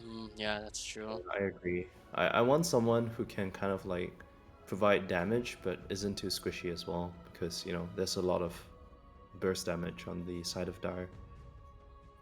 Wraith King, I think, is like Oh, the yeah, Wraith obvious King. one for that. You think I they could could see consider Troll, BB1? I could see Troll No, working no, well. Bristleback's Definitely just with Wind absolute Ranger. garbage right now. I say as a Bristleback player, like, not even worth considering. Oh yeah, Troll Ooh, Warlord what do you also, like think? from Cryo said. Oh, it's a pudge. Pudge? Nice. Oh, Pudge. Yeah, okay. That's That's what crazy, a pudge bro. is. Let's go. Yeah, I actually know a few guys here in Egg. I'm gonna message one of them later saying you're really cooking for game 2, bro. Oh, no, but it makes sense, right? Like, I mean, obviously, Ten early on, I seconds mentioned all the remaining. criteria to carry that I want. Someone who can kind of like provide some damage, but isn't 5 squishy and seconds can Yeah. remaining. man up to them in fights. Pudge fills all of that. In fact, it actually brings up the tempo a lot because he enjoys, running in the Brewmaster and Ember. That's And the true. armor coming up with Sven is really, really good as well Mm. for Pudge. Yeah. Because, he So, can and run onto somebody. what do you want to see for Muthu? So, what do you think they're missing on Muthu? You think it's a mid or you think it's a carry pick? I don't know. I Do you think it's guys? actually a pretty sick lifestealer game for Muthu, because you've got Oh, yeah, quad that's strength true. from Egg. Quad strength from Egg, no BKB piercing stuns. Or not quad strength, 3 strength from Yeah, Egg. 3 strength. No BKB piercing stuns. Lifestealer, into the Brewmaster lane is pretty strong, because you're able to kind of just shrug off Cinderbrew with Rage. So, that's like the one pick that's really standing out to me right now, and obviously it goes well into the Pudge. I Yeah, actually want to see a SF here. I think SF it would mid, do well. right? Carry actually. Oh. Either one, right? SF beats Ember mid as well. Timber? Choose Ember your mid. hero. Timber mid. Ooh, okay. Yeah, so Nemido on the mid Timber, Rendy on the carry Wind Ranger this time. Interesting. I want to see Well- their pickup here. So Zeeming Z supports Ven.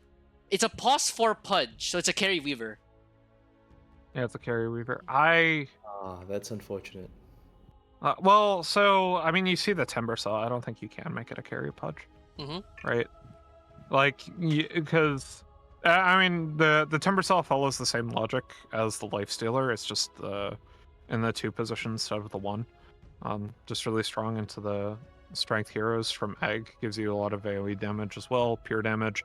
And Egg doesn't really have any ways to lock down Timbers.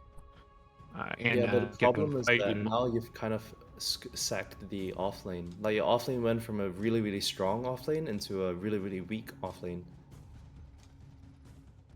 Yeah, Right, Brewmaster and Pudge. the Master doesn't do shit against Wind Ranger and CM unless they get a really, really, really lucky hook, which I don't see happening. Oh no, I was saying for Muthu's, that's like Timber Saw being good. I don't like the Weaver going +1 here. Like, Yeah. I understand why they did it, right? Like, I understand they don't want to play the Punch 4 and Timber Saw, but like, Yeah, no, The other I thing see is, Pudge like- having no place here in this game unless it's a carry. Like, if it's a support, it's just too easily dealt with. well, they've got. Yeah, I mean, the one saving grace is that the Brewmaster is gonna pick up the Spirit Vessel anyway, so like, I'll have the Spirit Vessel for the Timber Saw, but like, again, they don't have basically any catch for them other than chains. That's a bit of a yikes. Prepare All for right. battle. So, thank you for that draft analysis. Thank you for joining us, Carlos, for game number 2. So, hopefully you'll be back for potential game number 3. Hopefully you're still yeah, around for that yeah. one, Carlos. That was fun. Thanks. Just ping me. I might be. Sure, I might sure. still- Mistakes is the All right, Alright, that was see. Carlos, everybody, joining us for the draft analysis. And now, Finnick, game number 2, do or die on the side of Egg. And looks like we're going to be having a rune fight here on the side of Egg. Muthu gonna be going in here, going through the backside. Zeeming Z looks like he's going to be catching the brunt of this gank. They put the ward down here on the side of Muthu's. And Zeeming Z, he walks right into it. Crystal Nova There's a little shredder. Ziming will actually opt into the Warcry first. Can he try to turn this one around? I Flare's saw it, hook going but onto the Nemedo's here. Nemedo taking a lot of damage. He did get his first kill first, and it looks like he will die first. Maul Machine will get that kill. Raikes being run down here by King, and looks like next target will be Universe. As actually DP doing a lot of damage. Muthu will be taking that one down. King will actually get a double kill here. That's a lot of damage here being done here by this Weaver. DP gets another double kill. Randy taking so much damage. Can he turn this one? Actually, they'll get a 5-man team wipe. Egg. Now, nobody wins. They stand their ground and Ziming gets initiated on and he still stays alive. That's crazy. That's a really good hook. Getting it onto the Timber Saw and being able to take him down because he saw he went Q level 1, doesn't have any points in reactive armor, not super tanky, and no Timber Chain to get out. They're also going to be able to get probably 3 runes off of that, assuming Raikes gets the hook. There it He is. does. At least 3. They might actually get 4. So this is a very massive start to Egg. They don't know that Last the root's game, not there. they fell on the back foot after the level 1, or in the lanes, but this time around they've got quite a bit more gold and a very early level 2 from DP compared to Nemedo. So And a bottle as well. No. yeah, it's It's actually pretty best possible crazy. start for Egg.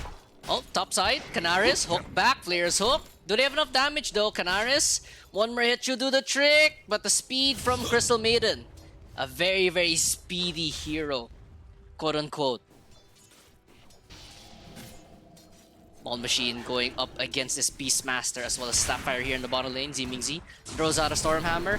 Muthu taking a lot of damage, but look at the little Shredder. Shreds through the Sven, but the Warcry armor more than enough to keep him alive. And Maul Machine, can he try to go for more here? King taking a good amount of damage. Axes flying through on Ziming. They have another Stormhammer in just a minute. He's still dead. Yeah, he's gonna die here. One more hit. Maul Machine, Stormhammer secures that kill. Stormhammer. It's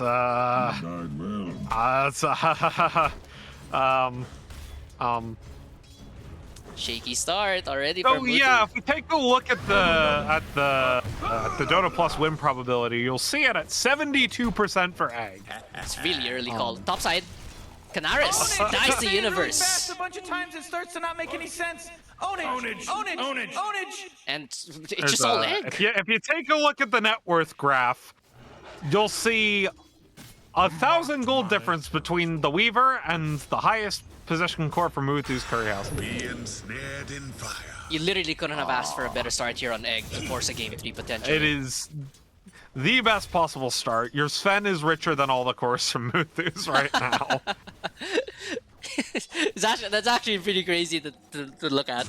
Bottom, Muthu.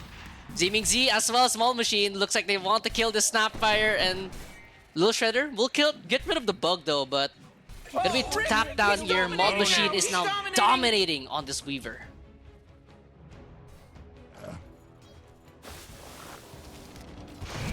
Top side, Raikes, Frostbite, Power Shot. Do they have enough damage though? We'll use the wand here. They want to try to go for this Budge. When run forward, not gonna be enough. And looks like the turnaround here. Universe taking a lot of damage. Frostbite from Canaris. Randy takes down the overextending Brewmaster, and they finally get another kill on the board for them at the very least. As well as Kraos was saying in the draft. Right, you sacrificed your offlane off that, so... Or off putting the Weaver position 1. Bottom, And, Maul Machine. it's Ziming just- Swarm, King, a lot of damage. One more hit will do the trick. Axes. Oh, really close. Ziming gets that kill. And it but looks I mean, like Muthu. conversely, Nice. you have this... you have this combination of Weaver Sven lane, which last year, if you said Weaver Sven in the same lane, you'd think the Sven was the core and the Weaver was the support, but now it's the Weaver is the core, and the Sven is the support. But, Hold on a second, Finnick. no. Can you take over for a little bit? My food's now arrived. I'm really sorry. I haven't eaten dinner yet, guys, so I'm gonna get my food real quick. Well, unfortunately, I'm not in control of the camera, so this is going to be a bit difficult for me to describe what's going on the stream as Nemedo. In a bit of trouble mid lane. Tries to get away with the Timber Chain.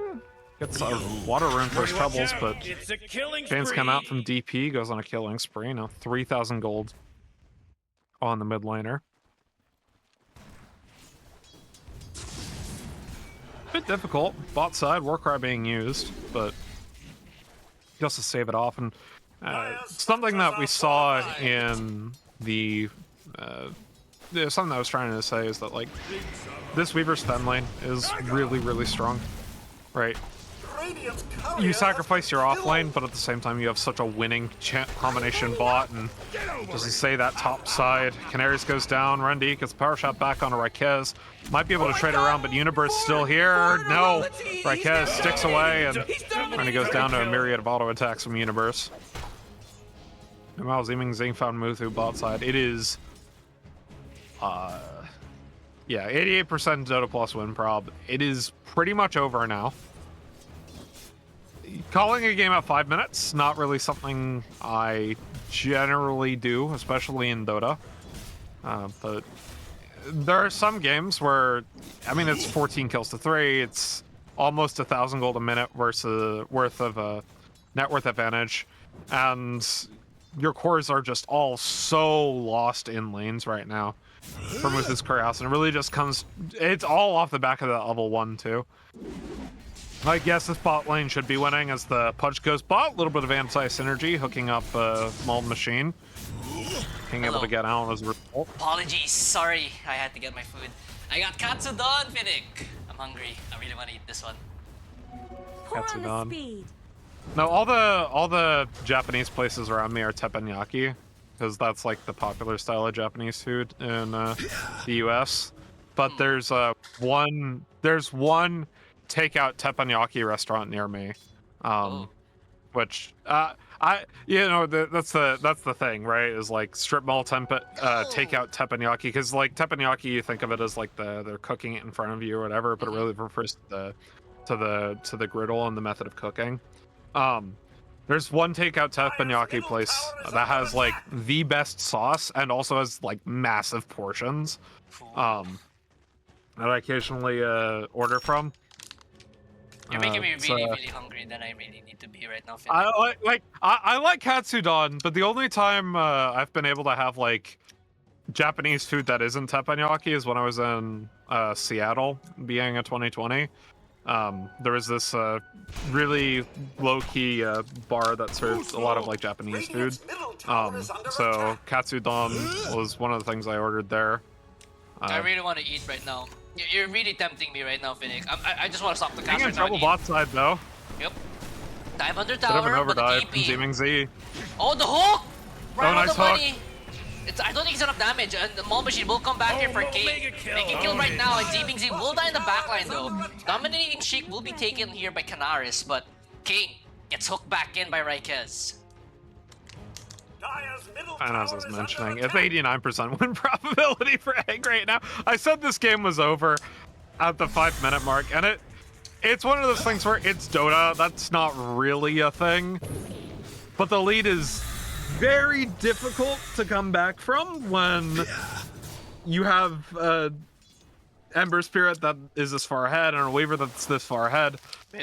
Even if you have something that counters 3/5 of the enemy squad in the Timber Saw, he's just so far behind right now. Hook back, save there save by him. Raikez. But no, they're still Zeeming going. keeping him Nemedo. I think Nemedo DP will low. get the kill. DP, he's dancing Warcry. around him. Yeah, the Warcry, like what you mentioned, Finnick, keeps alive that Ember Spirit. He will be able to get away from that one. Gonna probably TP home to try to regen. No, he's gonna stick around here. Nemedo with that Arcane Rune. Spotted out by Zeeming Z though. Do they want to turn this on Nemedo? Oh no! Miscommunication there. The root will actually cut that one a bit. Stormhammer will be flying through here. Nemedo should be fine with the Temper Chain From cover. Canaries here. Frostbite. Oh no, it's Dead Pud. Still alive Never though, mind. he's still He's good. got a Canaris. She's gonna be in trouble here. DP chasing him down. Maul Machine will get hooked back. Unstoppable now for this Reaver. Making that early rotation. Rendy even makes a rotation out over here. Zeeming Z will get taken down by Rendy. Ready to support mid lane. By the way, signs of Finnick, life still for Muthu's House. What? I'm actually chewing on this Sour Patch right now. You know that candy? Sour Patch? Sour Patch, yeah. I'm It's, actually chewing on it good right candy. now. my little sister like came into my room, dropped the Sour Patch on my table in the middle of the cast. It's like, now I'm forced to eat this before I Which eat flavor of Sour Patch? Yes. There's actually a lot. Which flavor? There's a lot right now, actually. I just ate a yellow one. What is your favorite flavor of Sour Patch? Not gonna lie to you, Pinnick. I don't eat Sour Patch that much. I only eat it every now and then, Oh. or very rarely. But let me try it all right now. Okay, I have a red one.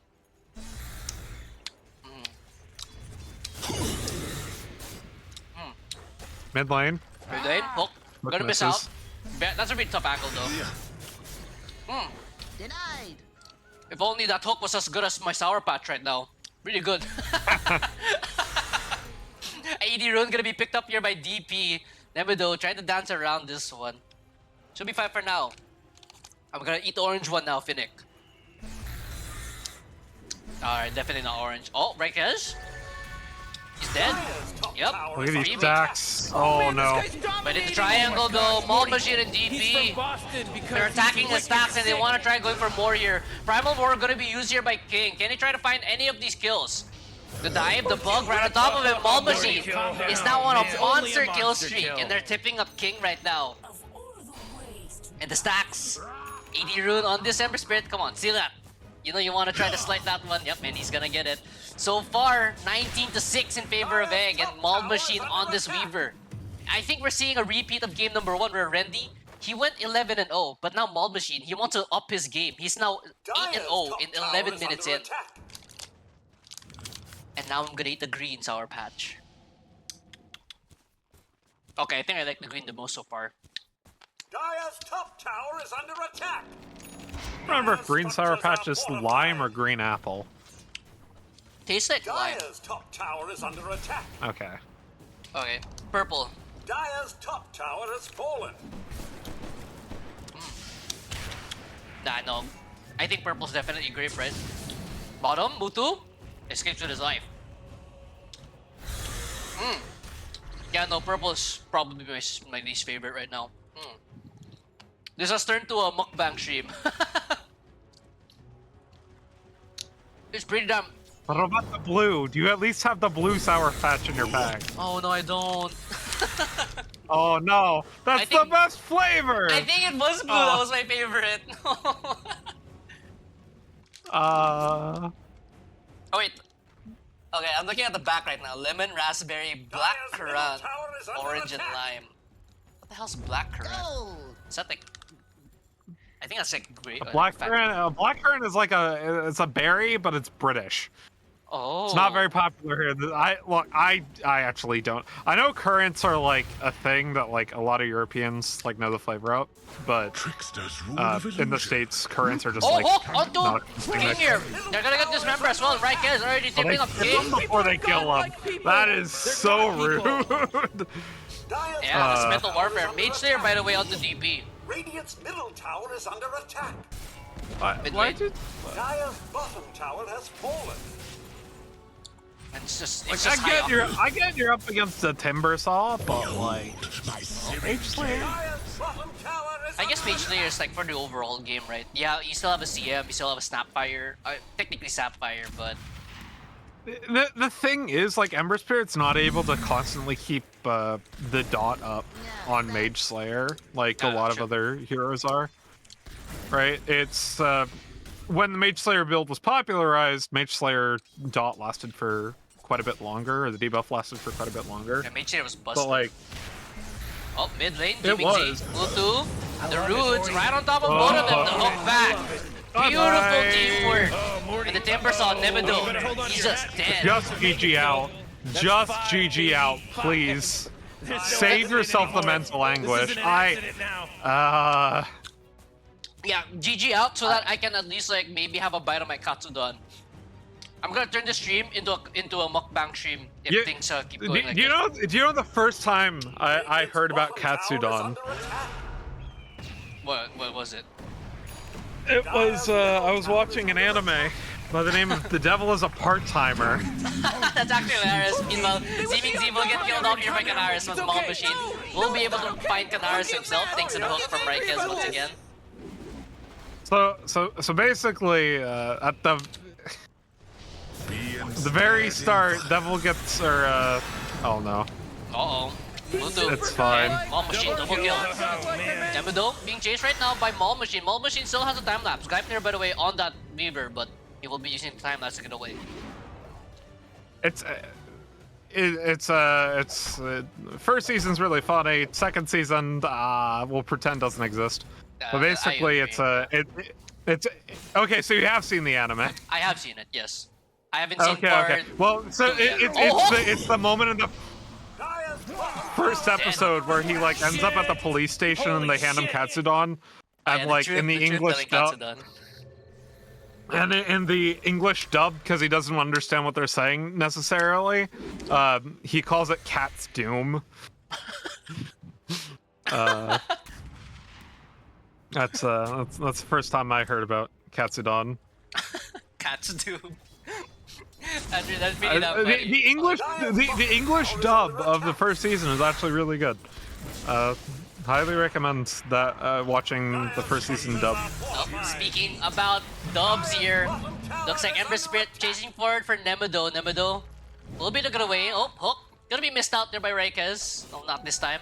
Raikes, by the way, on this Pudge, you know. Cryos mentioned a while ago on the stream during the drafting that top lane was supposedly super strong, but with the Pudge pickup, made it a little bit weak. But Raikes has been finding impact with his Pudge in other lanes, you know? And Universe as well. He has Radiance already on this Brewmaster and Rendy on the Wind Ranger. Does have the Diffusal Blade, but no real farming tool for Rendy on this Wind Ranger, and it's a 10k gold lead in 16 minutes. They're really outdoing Muthu in game number 1. Yeah. A golden thread. The Sour Patch Kids are hitting hard, bro.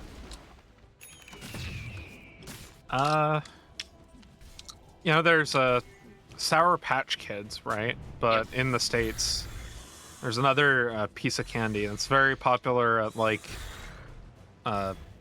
youth sporting events called Sour Punch straws. They're like little same kind of like jelly consistency Oh, Hook on King, he's dead. Again, Not Raikes fair. another hook. Another tip. I'm sorry. No, they're like they're like the same type of like jelly consistency as Sour Patch Kids, but they're like extruded into like straws for some reason. You can't like actually sip anything through them. They're a bit more sour than Sour Patch Kids, but the actual flavor isn't any better.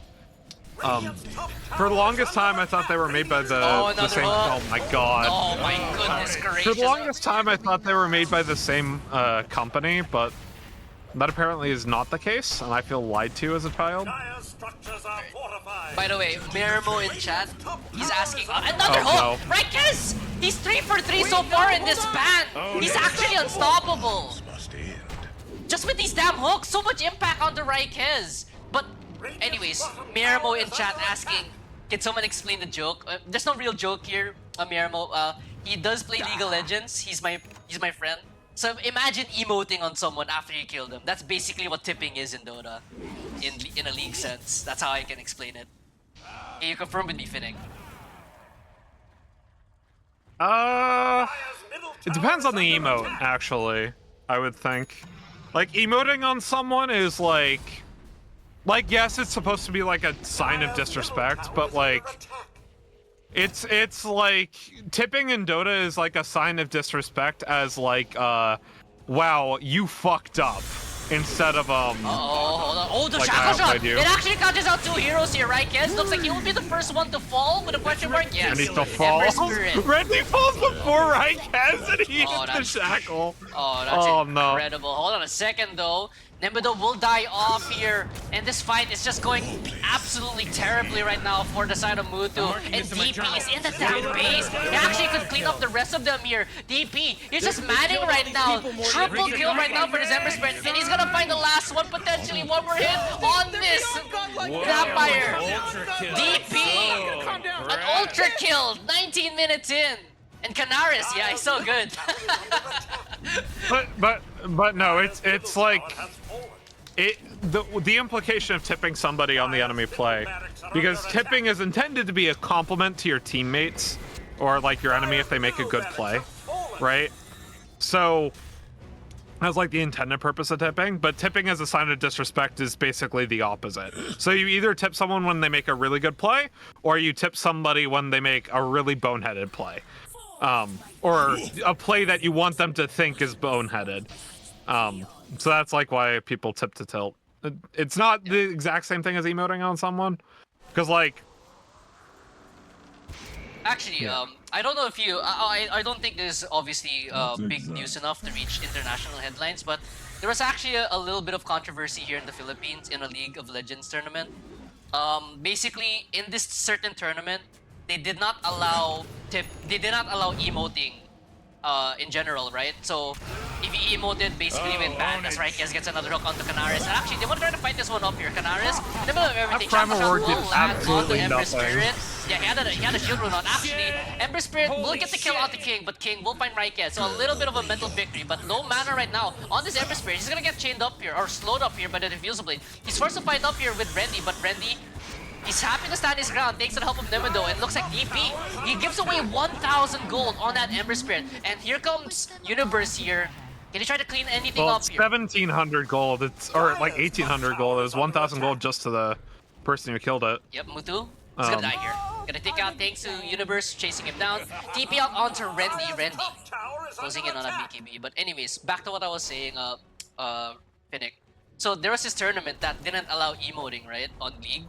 So after a player gets the first blood on another player in the top lane, he emotes, and afterwards, basically that team who emoted, they got disqualified, and that was pretty a big thing here. In the, it was a little bit controversial here in the Philippines. Yeah. So not gonna lie, that can technically happen by accident. Because League of Legends has literally has a setting where it'll automatically put whatever emote you specify whenever you get first blood. Yep.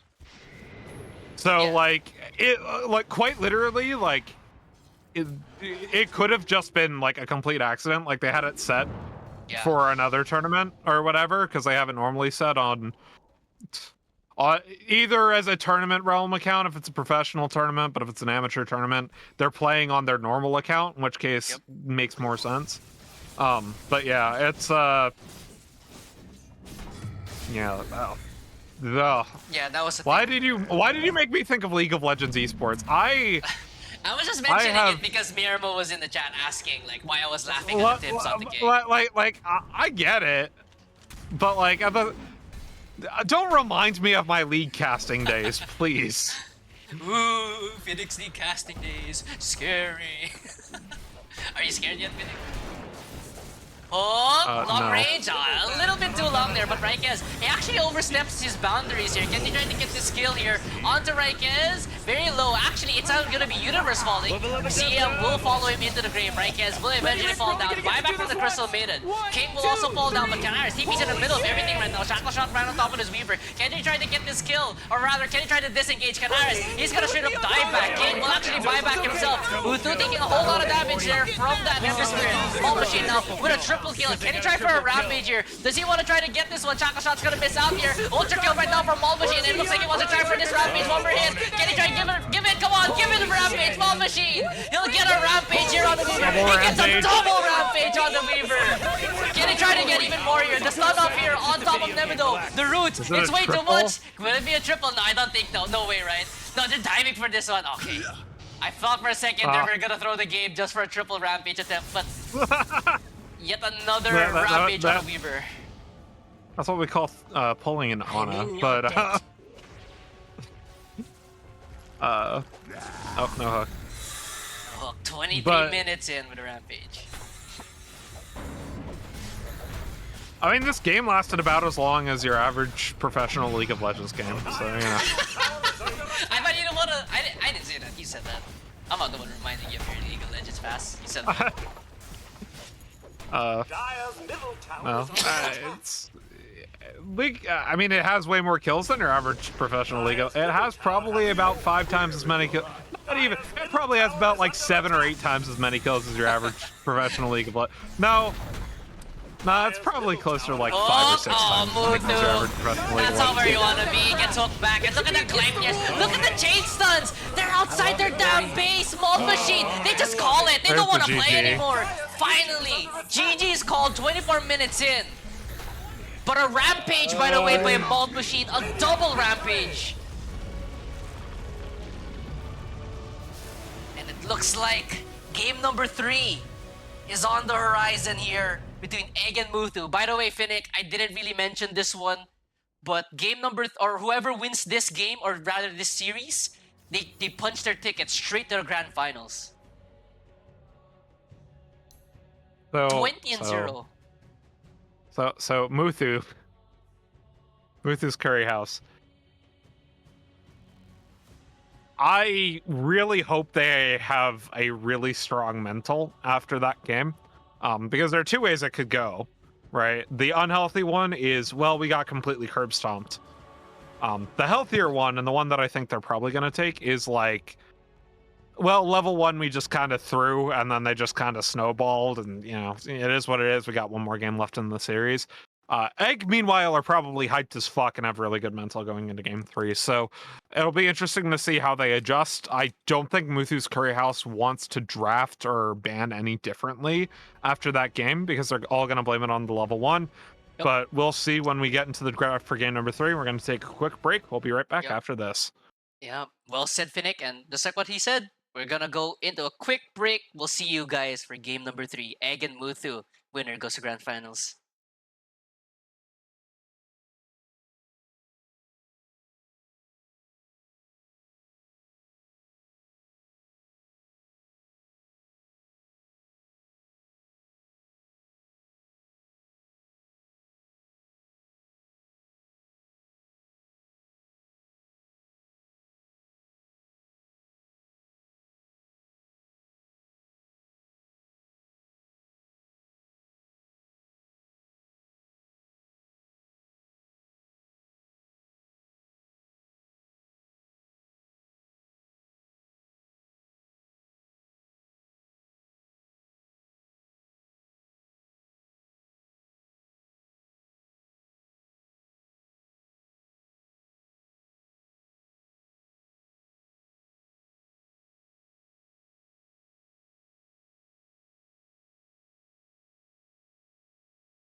All right, welcome back to game number 3 between Egg and Muthu's Curry House here. Again, winner goes to grand finals here. Egg was able to take a dominant game 2 victory over Muthu, and now we're going to the third and final game. And once again, we are joined by Kryos, who's going to be doing draft analysis alongside me and Finnick. So you guys can go do that first while I eat my katsudon. So take it away, both of you. Yeah, hey, what's with the katsudon, dude? I'm Okay. eating katsudon. just do your thing. Don't mind me. All I'm good, eating. all good. All right, all right. Okay. Well, so we're actually gonna see a different set of bans come out now, right? Actually, no, wait. It's the exact same. What am I saying? They ban out Sand King on the side of. Okay, it's the exact Well, they same. ban out bans. Weaver now. Yeah, they changed Weaver with the Clockwork, so they're actually letting Clockwork through. Clock seems to be played a lot by. Actually, no. Rikers doesn't play Clock a lot, so I'm gonna assume that Zeeming Z Clock, which would be No, a I plus think 5 it's clock, would be Rikers. let us through. Rikers played before. Really? Yep. Okay. And Egg goes and grabs is a good Clockwork opportunity. because it was I banned know- away by Muthu's Curry House. I know Zeeming Z is an amazing Clockwork player. Like I've played against it before. I did not have fun, and that was before it was buffed too. 10 seconds remaining. Okay. They do ban out the Jakiro though, which I 5 actually think it's a good seconds solid ban because looking at how Canaries has been playing so far, I think they just want to pick up a hero for him that is generally, contributive to fights, and then they pick initiators after the Jakiro. What do you think, Finnick? What's your sensing of what their first pick is going to be here? Dire team Snapfire? ban. No, it's Lich. It's a Lich. Okay. So both teams open with what I think is the plus 5. Lich kind of means that I don't know. I don't like the new Lich actually. The mana shit is really weird. 10 seconds remaining. Like you know how the hero only gets mana when a hero or 5 seconds creep dies in remaining. lane. So you kind of need to like all in for that, Dire you know, team damage in lane and get the kill. Otherwise, it's kind of not worth it. Yep. Yeah. So if I Well, was something I'm Egg King- surprised we haven't seen at all this series and Phoenix. Phoenix, Who's like, yeah. 10 seconds remaining. like it's pretty powerful. 5 seconds remaining. I'm just like, there's Underlord being banned away. Radiant team ban.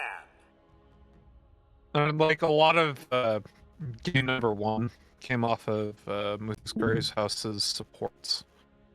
Right? I just think of Phoenix as like this really powerful support in the meta right now.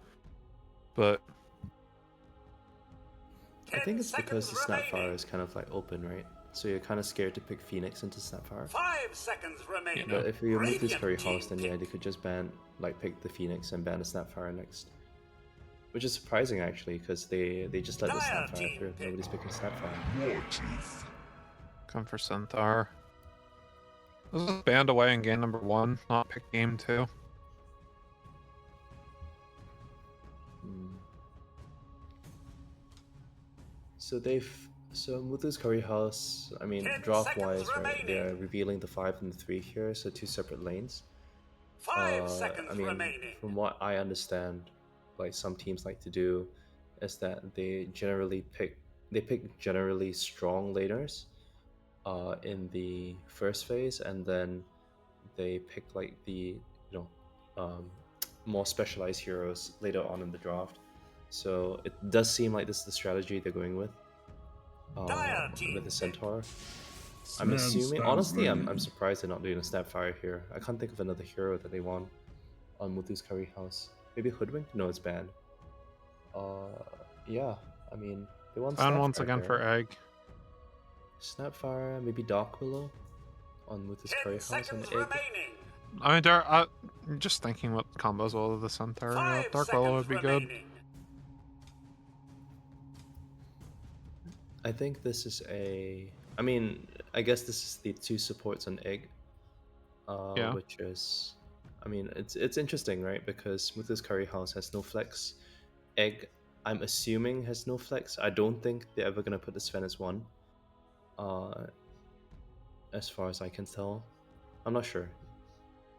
Do you think they'll play the Sven as 1? Nah, they don't do. They don't do Sven No. 1. Yeah, I'm looking at the list. The Malt Radiant Machine team plays a lot of heroes. Sven is not one of them. Does mean it's a core Venge though. Yeah. It's like I like the core Venge into the Lich.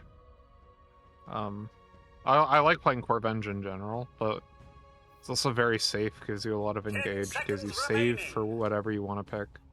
And obviously just like 5 the standard seconds Ags Rush, remaining. Venge 3 is really good. So both teams picking their 3s. Yeah, I Still like don't the have fact any that. Sorry, go ahead. good. I was gonna say Egg still doesn't have any very good damage for Centaur at the moment. Yeah, that was my thought too. Honestly, I feel like Clock 4 and Venge 3 might be pretty solid, but if you were smart, you pick like a PL or something. Oh, okay, or Ursa, you know, and it Huh? immediately becomes very hard for you to deal with that. Yeah, this is I'm surprised they didn't ban out the Ursa actually. If there's a Lich in the game, you always wanna, you know, get rid of the Ursa, right? 10 seconds remaining. Well, the thing is, when I see Centaur and Ursa in the draft, and it's 5 unfortunate because seconds Egg has remaining. pretty much always already guaranteed picked the 3, but like me being kind of one of those guys who plays weird 3 picks a lot, like I see the Centaur and the Ursa and I immediately think like, oh, this could be like a pretty decent Winter Wyvern game. But like you already have Venge 3 at the moment, so it's like Oh yeah. not gonna Wait, does the happen. Fury Swipes work on your allies? I don't think so, right? No, it doesn't. Yeah. You wouldn't Yeah, get no, the... like Winter Wyvern just absolutely destroys Ursa Lich in lane. Right. I see. Like with the clockwork, but like it's too late. You've already picked Venge. You're not gonna play the Sven 1 unless they really want to dupe. I mean, And they it's could also do like Winter Sven 3. Wyvern. They could do Sven 1, Venge 3, you know, and pick the Winter Wyvern 5 and Clockwork 4. It's not too Maybe. bad, but Well, no, you want to link the Wyvern into the Ursa, right? So it'd have to be yeah. Clock 5 Wyvern 4. But like I doubt again, it though. I doubt it. I don't think they're I doubt it. Wyvern. It's just the unfortunate reality of picking the Venge here, right? I would have much rather they picked a 1 and they go for the Dark Willow with the Centaur, like we were saying earlier. Yeah.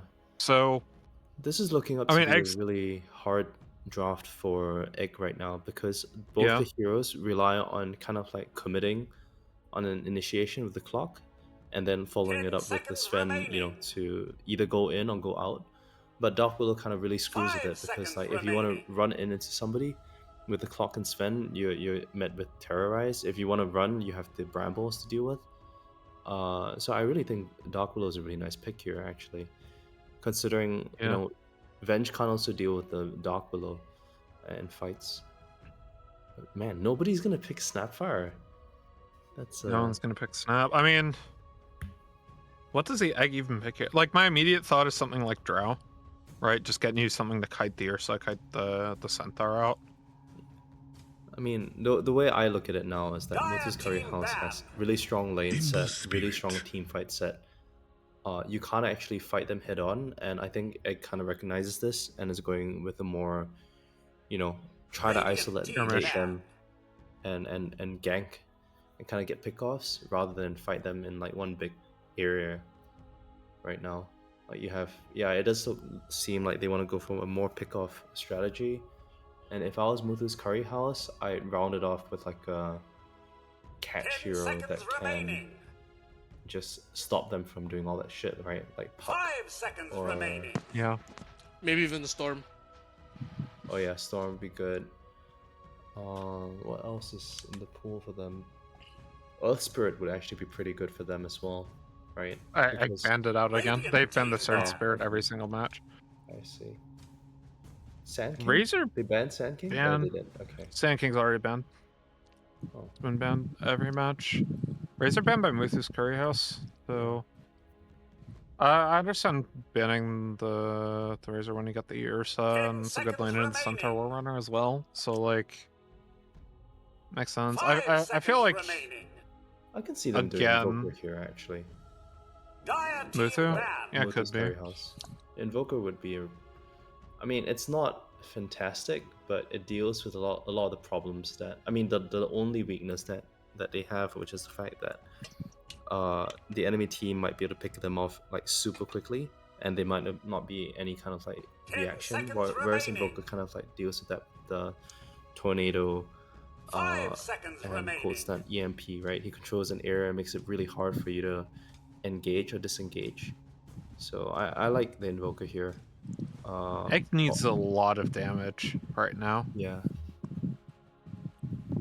What do you even pick here? I mean, it's because like yeah, no, they take the clinks out of the map. But it's not just like you need damage. You need a lot of damage, which to me, Actually, do you really need damage here? Right, if you think about it. well, not necessarily sustained damage, but you need burst, right? Like Yeah. But as 5 in, seconds remaining. how to put this?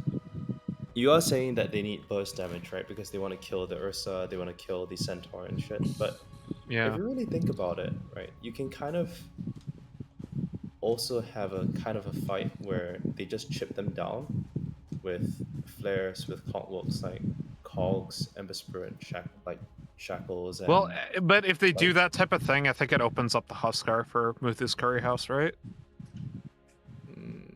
yeah, that's fair. Yeah. Radiant team pick. Brood Brood. one. Okay. Yeah, they are Okay. actually all inning on this like guerrilla Yeah. warfare strat. Well, there's your burst damage, right? So Yeah. I can see this either going 10 really, seconds really remaining. one-sided for Egg on a unstoppable tempo, 5 or seconds remaining. Muthu's Curry House comes out on top like towards the end, you know, well, the late game. the other thing is like Muthu's has a lot of options into this because they picked the Broodmother 23rd, so you have like Necrophos, you have Leshrac. No, I actually don't think those heroes deal with Brood that well. I think like a better hero to deal with that would be like a Puck. Just someone to catch, right? You have a Puck. Yeah. Puck and Storm would be my picks. Yeah. But I still like the Invoker here. I actually think Invoker's not bad. Wow, you called it. Choose your hero. Yeah, I think it deals with most of the issues that they have. I am saying that it's not the best pick here, but I can see that why they want it. It also deals with the fact that like, you know, you have some ability to get Sunstrikes off on the other side of the map with the Dark Willow and the Lich and the Centaur. So yeah, I like it. I don't like that Alright. he's using Hidden Invoker though. That's your one gripe. I do not like Hidden Invoker. Do you like the Dark Artistry Kid Voker? No, I don't like any version of Kid Invoker. Is it because of the voice lines or because of how he looks? It's because of the voice lines. Come on, man. They're so bad. Quas? Wex? Exhort? You don't like that? You don't like it when the Kid Voker hits you with that? With Kraus, the, what are those your lines? final thoughts before this just ends in absolute madness? I'm surprised that Ursa is going for Grudge Bearer. For those who don't know, it's the tap facet where if you're damaged during Enrage, you get bonus attack damage. Whereas the other one I feel is better because you get all the debuffs that you apply, 20% more. But yeah, I did say, right, I think Egg has it in the bag if they come out even on lanes and start snowballing with the Brood. But if they don't actually manage to go even on the lanes or even lose it a little bit, they are falling really far behind in the late game. So yeah, that's my thoughts. I think Muthu Curry House, honestly, I'd give this towards them a bit more because I think teams that aren't like super pro at like the professional level aren't able to do tempo that well, but you know, they pulled it off last game, so maybe they can do it again. Alright, so that was Krayos joining us once again for the draft analysis. Thank you, Krayos, for joining me and Finnick. And now we are going into game number 3. Muthu, Egg, winner, grand finals. We're gonna see how things will play out here. And once again, excuse me, sorry.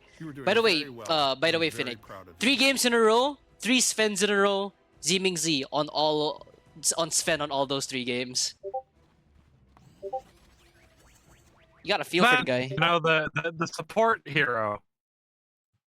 support hero, Sven.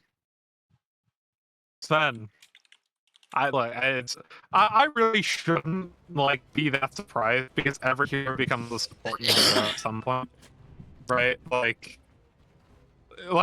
Even if except for every hero in this game, except for Brood, not gonna lie. except three. Every hero in this game except for Brood and Ursa, maybe Ember Spirit, has been a support at one point or another.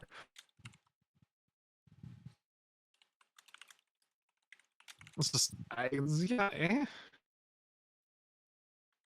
looks like it's Yeah. going to be a 2-2 rune split once again for these two. So yeah, Finnick.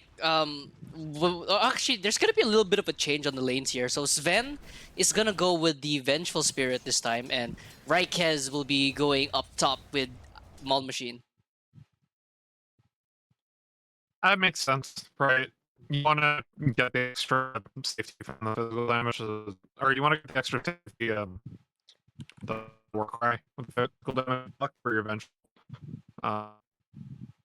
Basically, like Rangeland, it's pretty easy for me, but unfortunately, for vengeful spirit, it's just not really the greatest lane. Which 4 times I'd like to as Venge 3. This being pre facet patch. And it's Oh, mid lane. not Nemido. that fun. That's a lot of damage on top of the Ember Spirit. He'll stay alive there though. Very close to death there on mid already. Top side. Yeah. Rid Mother going alongside the Clockwork. Really curious to see how that lane will probably turn out. Kraus in draft was saying how there's the opportunity for Sunstrikes from Nemido potentially playing around the ports and the Centaur, but this time around Nemido more Quasflex, so a bit stronger lane, a bit stronger rotation ability. Obviously, you're up against an Ember Spirit, so you want to be able to rotate alongside him and make the effects in the that you want. Stomp into the double edge, and that's gonna be an easy first blood there by King. And he's gonna tip up Raikez. That's been a long time coming. Bramble Mace from Muthu. I mean, we're saying that the Durkula would have been a good pick game number 1, and this time around, they showed that they're willing to pick it. Comes with Bottom, the War Runner, Universe. obviously. That's a lot of damage, but it's slow up top here. Randy will find that kill. Canaris. Zeeming's a little too late there in rotation. Sorry, I have to cough this one out once again. Oh my goodness, sorry. My flu is acting up, or the remnants of my flu, the glimpses of my flu. I mean, this is kind of what I was saying about the Vengeful matchup. Like, Ursa just has the tools to get on top of Vengeful Spirit pretty easily once he hits level 2. Top side? There's a lot of damage on the Maul Maul Machine here. They want to try to kill off Muthu. Muthu should be fine though. Brood Mother taking a lot of harassment once again on top side. Yeah, but it's Brood, so... Once it gets points in the Insatiable Hunger, basically unkillable in this lane. Yeah, opts to go for the incapacitating bite. Top side. Once again, Raikez inside his own cogs. That's just way too much damage. And the burst damage is way too good there. King tipping up Raikez once again. The combination of the Shadow Realm and the Double Edge is just a lot of damage for any support to deal with, even Clockwork. Mid. And There's an attempt there on the Invoker's life, but looks like DP will be forced to back away from this one.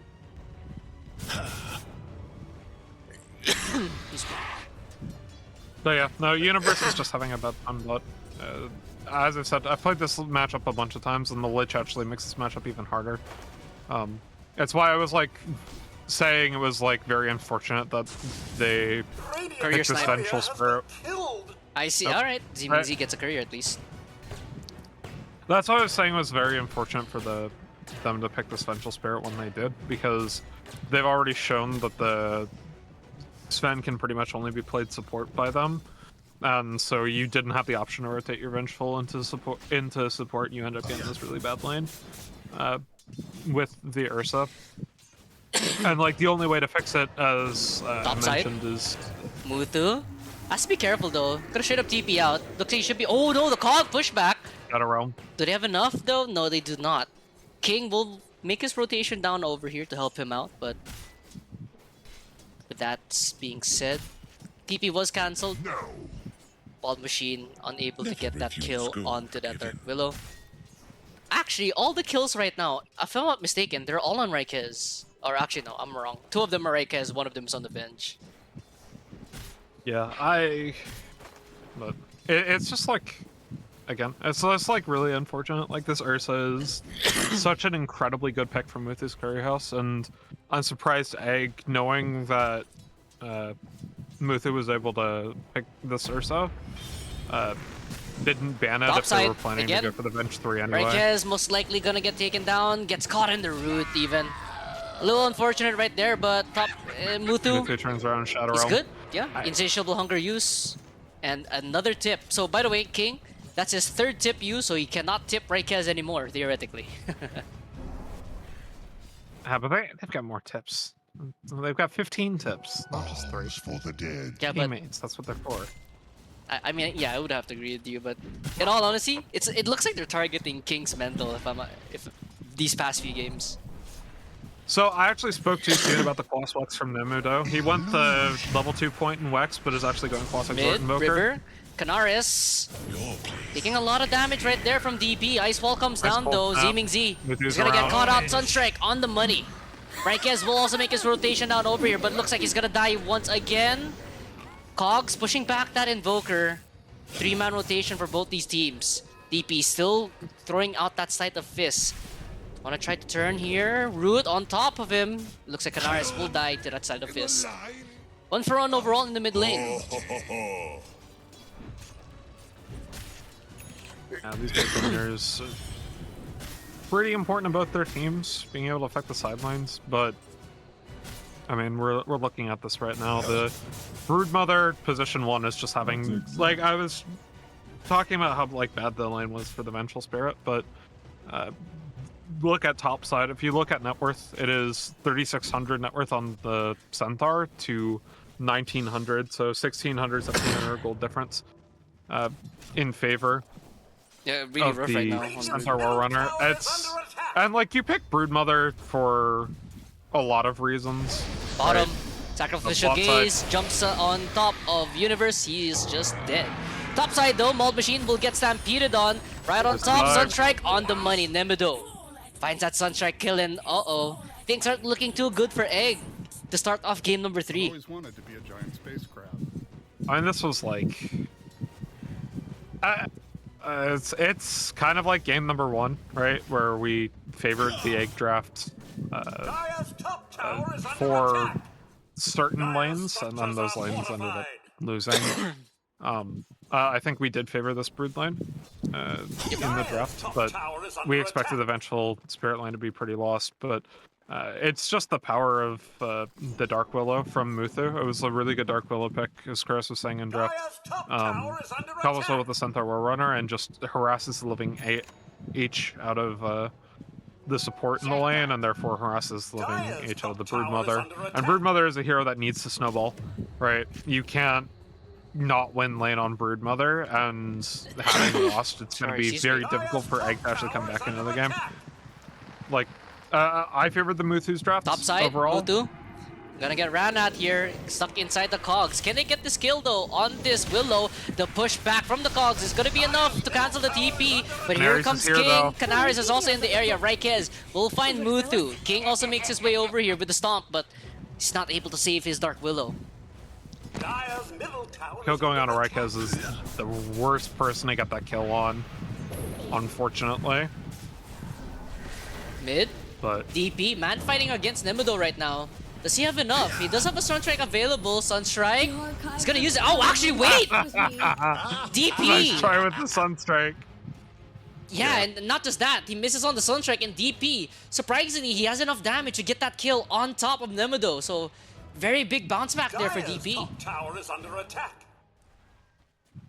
That was like a 199 IQ Sunstrike. that ended up being not the 200 IQ that's needed. Yep. And it's unfortunate that he decided to throw that one out. Maybe if he threw something else out, he would have had a small chance at living that, but guess we'll never know for sure. Man, the coughs are not stopping. Gaya's top tower is Really under strong play attack. from DP on the Ember Spirit. Obviously, DP Ember Spirit was very good last game, but it's really difficult to rate how it is after Top side, being Muthu fed finds Mold that much Machine. gold early. It's a lot of damage. Stampede gonna be using Brood Mother. another Sunstrike. On the money, Nemedo. He is currently 3 for 0, or rather 3 for 3 on these Sunstrikes. Or rather, Yeah, but 3 for every 4. single one of them, okay, every single one of them was set up by his teammates, though. Well, you get 3 kills on the Right? Invoker. Like, Good start. it's an immobile, it's a completely stationary target for like every single one of the Sunstrikes. Hey, at but, the very least, you know, can say that you're getting Sunstrike kills. You're getting Sunstrike. I mean, that isn't like to discount it, but you know that's team. That is a compliment to the team play, right? Of being able to set up these Yeah, that's Sunstrike true. kills for your An Invoker. alley-oop is still an alley-oop. By the way, Yeah, Nemedo's going the- for an Orchid first item. And he's pretty close to it, too. Yeah, I really like this. Shuts up Vengeful Spirit, shuts up Ember Spirit, given either opportunity. Bottom, Zeeming Z will keeping get bot. Muthu's Skaze here. in. Root, Death that's Terrorize. Sven. It's not looking too healthy there. Swap back here just to see if the Sven. They didn't want to try to turn this around though. Stormhammer will stall things up just a little bit longer. No Stampede yet, but a 2-man stop right there from King. It's gonna be beautiful, but they're locked down inside the cogs. Can they try to save this Vengeful Spirit? No, they cannot. Mold Machine makes his rotation down over here as well. And even DP's gonna push forward here. One more hit on the Ursa. It's really damn close, and the Sleight of Fist Oh is my going to be God, enough to pick DP. that one up. DP on this Ember Spirit, proving why you should ban this hero. And King, he's isolated right now. He's surrounded. And Raikez, a little bit revenge there on the tips. Hookshot is right on the money. Can they try to turn it around? No, they cannot. DP, a double kill and a Sunstrike? Okay, that's a first miss. Or technically, it's second miss there on that Second miss. Invoker. Gaya's middle tower is under attack. No, I mean, DP just absolutely doing everything he can this game to keep his team in the game after what was insanely lost lanes.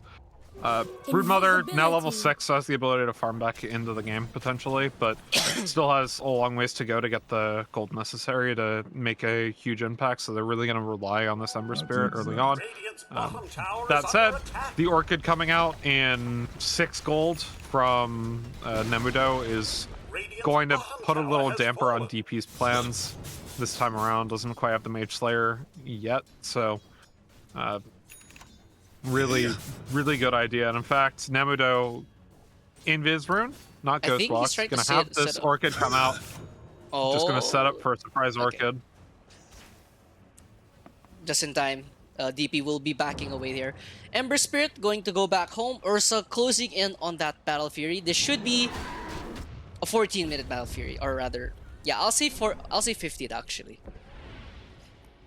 What is it? 13 minute. This is actually like 15:30 Battle Fury.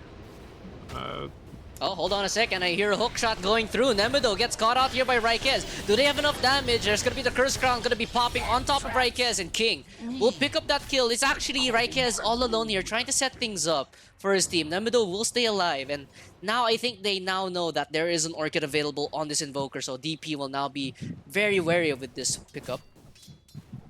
Yep, Wall Machine also going for that Orchid. Oh, for a sec. oh, look at that dodge. A little bit unfortunate timing there on the Tornado. The Sleight of Fist is going to be more than enough to secure that dodge setup, potentially. And Ember Spirit now has his Mage Slayer on the way. Yeah, so Orchid Malevolence has really kind of been the item of the patch. We had a Witchblade patch, and we had a Mage Slayer patch, and now it's an Orchid patch. Just these Oblivion stuff items have been really powerful, and not just on mages Smoke. or on right-clicking mages, but have a also blink now on or Centaur. right-clicking spellcasters, but also just on a lot of heroes. CK obviously, Brood Mother has been, and you see it even being picked up on Invoker, who doesn't really take much advantage of the attack speed from the Oblivion staff, but Mid. it's just such a gold efficient item right now for the stats you get. Yes, gotta get caught out. Tornado, Meteor on top of the Clockwork, but the Clockwork will simply just walk away. And obviously the active is just really, really strong. Like, you don't even need to upgrade it into a Bloodthorn most games, and in fact, it would be pretty much the last thing you do on a hero like Invoker who's upgraded to Bloodthorn. Because, Mid lane, again, good you don't second really scale that well with attack speed. Hold on, King. Blink Dagger reveal, Terrorize on top of one hero, actually 2 heroes. Sven will get taken down, Stampede will be used here, hookshot back in. They want to try to re-engage this fight.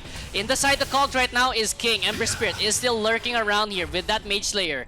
And now that's going to be revealed on the side of Muthu's Curry. They will be backing away from that one. That's a Blink reveal, by the way, of the Centaur. It's good Bramble Mace from Muthu to set that one up. Unfortunately, they only get onto the support, but still maintaining their gold lead pretty effectively. Only 1,000. Broodmother continuing to farm back into this game. They haven't been able to catch her out quite yet, and she was going for the Orchid, but now has just settled for the Naked Oblivion staff. Now has the Orchid queued up again, but They have Battlefield now on Ursa. yep, 1540. I said it was like gonna be a 1530. Yep. So Technically, it's Makes 15. Stop buying it though, so it's gonna be 16. Why aren't you buying it? Right, yeah, there it is. yeah, but the gold, yeah.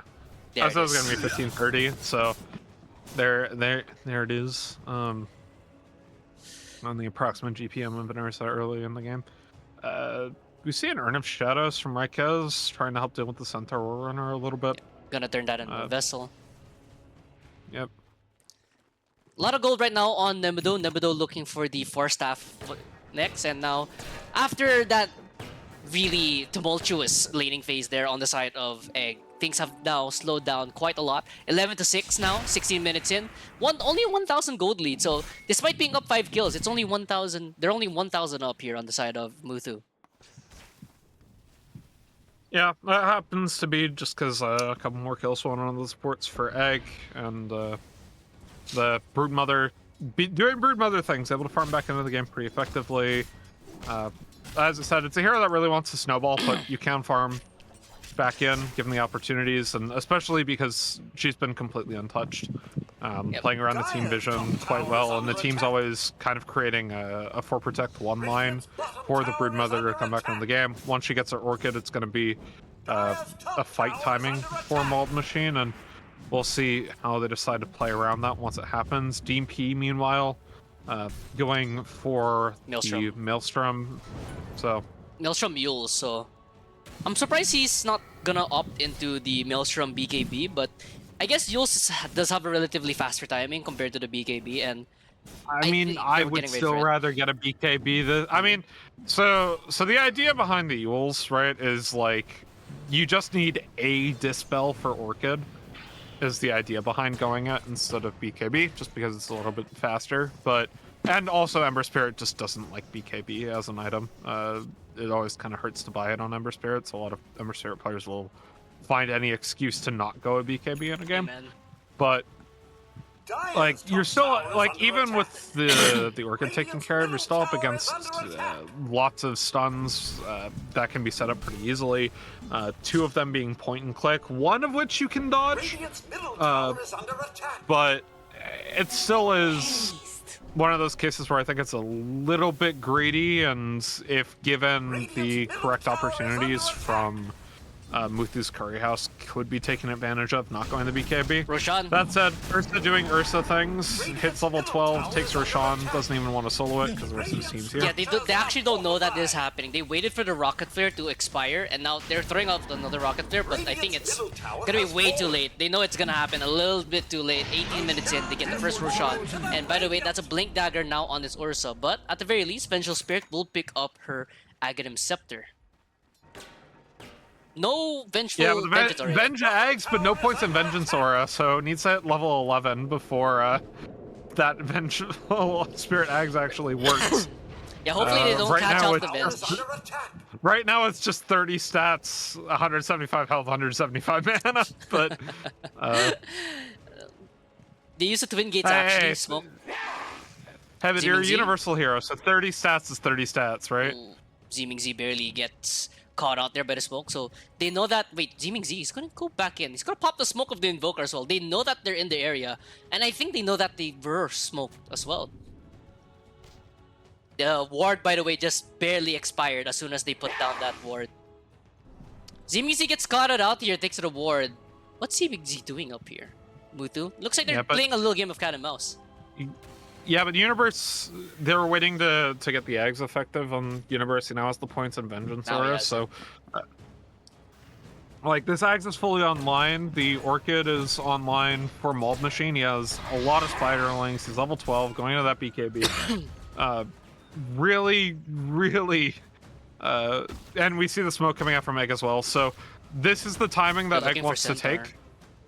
After losing the lanes, if they can get a pick and then a couple of towers off of this, it'll be really strong, and obviously going for the Centaur. That's a huge wave, but it's a bait. Hold on a second. I think it's a bit of a lifetime. Orchid on top of the Centaur. He's gonna get picked off here. Mold Machine. It's a little too enticing there for the Spiderlings. You get all those Spiderlings for the cost of your life on the Centaur. Bottom this time. And they're TPing in bot as well, Yeah, and they didn't fight. even commit swap for it, so if the Venge gets into this fight, could be pretty disastrous for Muthu's Curry House. Oh, will they catch out Muthu? No. Not quite there. They were not aware that Muthu was literally TPing under their noses. But they're chasing more for Canaris. Canaris, he's gonna get rooted up. Yep, he's gonna be very, very dead on that Lich. DP picks up that kill. Can he try to find anything more here? Nemedo gets scouted out with a slight, but there's no root available. They will settle for that kill onto the Lich, and as well as the Centaur. Despite them having Aegis, they're forced to go back here. It's, I mean, Egg just playing to their item timings and not being respected enough by Muthu's Curry House. Muthu's Curry House still has the Aegis of the Immortal on Rendy, but basically this has turned into a farming Aegis for them. As Hook shot? Broodmother's just going to do Broodmother things. Yeah. Broodmother's just going to do Broodmother things with the rest of the team, pushing the side lane. King was looking for an engagement there, and Rendy might go for it. It's a little bit hyphy, but he still has Aegis. He has a Blink Dagger, going for the BKB next. And now, just like that, they were up around 1,000 gold, if I wasn't mistaken, on side of Muthu. Now it's 3k for... Shall we play Guess the Game in? Yeah, you know what? I'm already lost anyway, so let me go guess. I might as well. I would say 62 on Egg. It is 52 on Egg. Can you explain to me why it's 52 and not 62? My question. It's still relatively close here for Muthu, because the gold lead is 3k. They're up 3 kills as well, but the mere fact that the Ursa is still... Ursa has yet to really make his impact. Like, he hasn't had a full-on fight. And I think if this Ursa... Oh, we got him! Canaris, he dies to the Tormentor, we got him! I'm gonna note that down. Sorry there, Fiddick. But we got him. Not in 4K. Got in 4K, Canaris. 1080. It's not in 4K. Can't do 4K streaming on Twitch. Caught in 1080p. Caught in 1080p. No, I mean, what it is, generally speaking, Dota Plus win prob doesn't like cheese heroes, and Broodmother is the definition of a cheese hero. So yeah, that's I would say so. The two things it doesn't like are cheese heroes and artificially inflated gold. So things like Doom, Bounty Hunter, Alchemists typically, when they have a gold lead, that gold lead gets diminished a bit because they're expected to have the gold lead already, and the heroes are balanced around that idea. Meanwhile, it's just like when you have cheese heroes, so things like Broodmother, obviously, but similar things, Huskar, Visage, etc. Gaben doesn't, or Dota Plus win prob doesn't really like them because it's balanced around basically solo queue, or not solo queue, well, ignore the fact that I said that. It's based around pub aggregates. So a lot of times cheese heroes are either picked up by, because it's a good game for the cheese hero, and the person who plays the cheese hero like isn't super practiced on it, or because the person who plays the cheese hero is a spammer, right? And Straight up, either of gonna those get things taken. is like Or either of rather, those things you recall it. Gaben just doesn't like. It's just interesting. Like, Broodmother is expected to be able to farm and push side lanes, right? And as we see, it's like they're continuing to push and get objectives, and because they're getting objectives, Gaben's now giving them the favor. Yeah, yeah, and definitely, like, I 100% agree with you. Broodmother is, like, it's one of those pub stomp heroes where, like, you would see a lot of Smurfs would pick it usually in the mid lane back in the day, so... Well, really so strong fall off. in Brood's case, the only time when Brood wasn't really a cheese is when Brood 3 was kind of her MO. Yeah, the tank one, because right? it was it was like the tanks, you go your ore items, Pipe first. Crimson Guard, obviously Wraith Pact when it was in the game. Oh yeah, the Wraith Pact. That was good times, good times. Well, it was also the same time. It was like a little bit after or around the same time as like Visage 3 was like not cheesy because of Wraith Pact. Yep. So it's like in those cases it's like no, it's not. But even though Brood 1 is very strong right now, it plays very similarly to kind of the old school Brood mid where or like where like you're trying to like get picks on people, not take direct fights, and then push towers very, very quickly. Alright, Nemedo almost gets caught. Oh, hook shot. Oh, blocked up by Zimingzi. Unfortunate. Looks like they will still be able to get the tower. They want to try to fight this one. Terrorize on top of Raikez. Don't they want to try this one? Cataclysm. Gotta be committed on top of Raikez. They didn't want to try to kill him off. Chain Frost will be bouncing around. Swap just to try to keep Raikez alive. This fight is very scattered right now. King is still in the middle of everything. He's half HP right now thanks to the Spirit Vessel. Orsa, oh hold on a second, look at the sideline! The three-man root by DP! It catches them all! Nemedo is just dead! The three-man root! Mauled Machine was playing so patiently that fight, just waiting for them all to make a mistake. And they did. DP punishes with a beautiful slight chains. And then Mauled Machine goes back in for the kill, so really, really strong. And we can kind of see, like, just why Broodmother is so powerful right now. Is just, like, pumps out this insane amount of burst damage without really a whole lot of ways to deal with them if you don't have certain heroes available and you don't have any damage shot in, and the team. Orchid. Can I try to keep it alive, though? The beautiful two-man stop inside that cogs there by King. They get the root off onto Raikez, so they bit off a little bit more than they can chew. Randy's still in the area with a BKB, but they'll be backing away after that one. Yeah. I just gotta chill a little bit. Continue your snowball. Bloodthorn coming out from Mauled Machine. As you do, the extra attack speed. Very, very nice on Broodmother. So yeah, Mantisal being targeted right now by Venge. Yeah, and was the other thing I was gonna say. Bottom? This is easy Venge Mantha game. Your insignificance astounds. It's a pretty easy Venge Mantha because you need to dispel this game for the Orchid, and you don't really need a BKB as Venge this particular time because they don't have a whole lot of like local down stuns. So you die once and you get near this. You dispel the silence with your Manta. You die once. You do your thing again, and then your Vengeful Spirit is what it is. Just Vengeful Spirit things. Just So Venge now 3. after I mean, that, I love my Venge 3.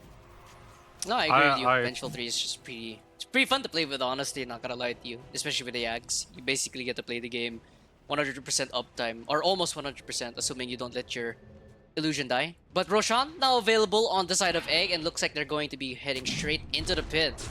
So this is going to be a cheese egg if they can kill it in under a minute. Do you think they can? Oh, Cataclysm going through. Mold Machine will actually tank it. Yeah, no, already had the Insatiable Hunger popped to tank up Roche, so. Yeah, they're actually gonna try to contest this one. DP is gonna be TPing over. Can they get this kill though? It's gonna be really damn close. King is in the area. Rykez, he's gonna be the sacrificial lamb here. God, the He's pushing them cogs away. from The cogs, Rykez. So damn smart. Yeah, they're gonna tip him up. Unfortunate there on King. He wanted to try to contest that Aegis, or rather the Roshan, but the Cogs pushback pushes away him alongside the Willow. And it's still not done yet. The Wheels? Can it kill him off? You have completed Bloodthorn on Mold Machine too. Oh no, wait, hold on a second. They're gonna try to jump this one. Bloodthorn right on top of him. He's gonna die. Ghost Shroud, Eternal Shroud is not enough. Mold Machine gets that kill. And they're probably gonna give him the cheese as well. And just like that, in a blink of an eye, Egg. All of a sudden, despite their poor laning phase, it's all Egg right now, and they're gonna go high ground. And again, the Swap damage. back Nice in, Muthu! He's gonna get the Terrorize off, and look, the Vengeful Spirit, he's actually isolated there. Can they even kill off a Vengeful Spirit? Looks like they might be able to. Muthu gets picked off there by Ziming Z. Or so force a pop in range here. Another swap back. It's actually Universe who's dead at the moment. Chain Frost bouncing through right now. Can they get anything more? Silence on top of Rykez, but he'll be fine. Typical Venge 3 gameplay, saying thank you for the refresher shard. And continuing. Mold Machine hitting away at that tower. Link forward. King misses out with that one. Looks like they will be able to kill off the Venge Illusion at very least. Randy in the back lane is gonna get a BKB off. Looks like Rykez will get taken down first. Can they try to find anything more here? BKB, Mold Machine going to the back line. Can he try to kick down Nemedo? Nemedo very low. He does not have a Bloodthorn available. But the Storm Spirit, or rather the Storm Hammer, will catch him out. The Nevening Blast as well as the Curse Crown. Actually, the Invoker will stay alive and they're gonna turn it to themselves. Here's gonna be a 3-man root there from that Ember Spirit. Do they want to try to continue this fight? Actually, the Universe, his illusion never died. My mistake, and looks like they want to try to continue this fight. Swap, attempt, not gonna be there. So they'll find 2 supports. They find 2 supports, they get the Aegis importantly, and that was a massive deafening blast from Nemudo. I wanted to point out Nemudo's been very, very strong on the Invoker. He went for the Aghanim Scepter, which we already saw, trying to combo off of the myriad of stuns that his team has, but now going into the Sheep Stick, and this Sheep Stick is going to be pretty important to deal with this Broodmother. Obviously, you still need to be able to clear the spiders, but with Sheep Stick, able to get through to her and make it so she can't use her items. Oh no! Not like this DP! Safety Remnant. Gonna keep himself alive. He's actually still gonna play around here. Finally, we will back away. That was almost disastrous there. If they got off one more stun, that Cataclysm would have been devastating for DP. Well, and he's able to get the Sheep Stick out, and basically you Sheep Stick the Brood, and then you stick the Ursa on top of him, and all of a sudden your Sheep Stick is all of a sudden the Broodmother's just dead because she can't use abilities, she can't use items, and the spiders really get nuked alongside the Broodmother just because of the Battle Fury. So smart play on the Sheep Stick. I quite like this item pickup a lot from Nemedo. Manta now on the Vengeful Spirit. And now it looks like they have hit yet another timing. Do they want to try going for more here? DP all the way back. Actually, they might be waiting for the Aghanims on that Ember Spirit, but that won't stop them for trying to look for solo pickoffs here. Perhaps. Clearing up the wave again. Game has now slowed down. 10,000 gold lead on the side of Egg, and this Broodmother going for a Nullifier next. Nullifier. I mean, Dispel Frost Shield, obviously. Being able to go on the targets much more effectively, and also if you have vision. Do they want to catch out here? Do they know where well, Universe can't be dispelled. But, you know what? I keep forgetting Ghostwalk can't be dispelled. It came up in a cast for me Thursday night. Was given. How it's I ended up looking it up because it's just one of those fun things. By the way, Stampede was used Invoker. there in middle to attempt to kill Universe, but Universe was just one step ahead of them. And now they don't have Stampede, and maybe this is what they were looking for. Aghanim's now on DP, so this Ember Spirit, if you think he was already difficult to kill, think again. He even has an Arcane Rune in his bottle. And now they're thinking about marching down mid. They almost have a Nullifier, by the way, on this Broodmother. Just a couple more creep camps and they should have it. I'm just questioning, like, the nullifier is basically only for Freshet and Pavis. Oh, no. It's also for the Ursa. Because it purges off the Fury Swipes. Or Overpower, sorry. Oh, it is overpower. I was like, because every other one, the buffs from like Ghost Walk to Shadow Realm, they can't be dispelled, so nobody worried about the Furious ones. Which, Yeah, it's probably to man fight the Ursa, technically speaking, on the Broodmother. I mean, yeah, Ursa's BKB, right? But or not the Furious Ones, the Overpower. yeah, you Overpower. mean. Sorry, yeah, We my mean. bad. I keep mixing up the two. Tormentor gonna be stolen here by the side of Egg on Muthu. Tormentor will be going to a really good shard. It goes to Vengeful Spirit. So now we have a bouncing magic missile in the building. Oh, jump in! Huge stop by King! He gets 3! Nemedo deletes them all! Where did King come from? Holy moly! They're gonna find the Lich in the backline! But it's not all out disaster! They wanna try to fight this one out though! Universe Wombo will get a double kill right now! That's a lot of damage on the Rendy! He's gonna try to back away! He has a BKB available! He's gonna turn it! He's gonna try to fight their Unofficial Spirit! But they're gonna man fight this one themselves! Volmashine, he does not have a BKB or rather an Aegis anymore! Universe, he will most likely die here! That's gonna be a dieback on that Vengeful Spirit! Can he try to take down anybody with him in the grave? Looks like Muthu, one more hit into the trick! No, you will not be able to! King! With a 3-man stomp into the Cataclysm! Are you kidding me? 3-man stomp, follow up Bramble Maze, and perfect lineup for your Invoker. Keeping the high ground nice and up, but they did use 2 buybacks for the fight. No, they only used one. But at the same time... Vengeful bought back. No, 2 buybacks from Muthu's. They bought back on both supports, but... Yeah, you're right. Egg ended up getting a dieback on the Vengeful Spirit, so the core dieback is a lot more valuable here. And obviously the Gold Swing, 4.5k to 746. Really, really important to keep them in this game. They nearly take down the Broodmother there as well. She was barely able to get out just by the skin of her teeth, and now that Sheepstick is finally coming on courier for Nemedo, it's going to be even hairier for the Broodmother right now. Broodmother, another thing about Cheese Heroes, right, is that they have to win early on, typically.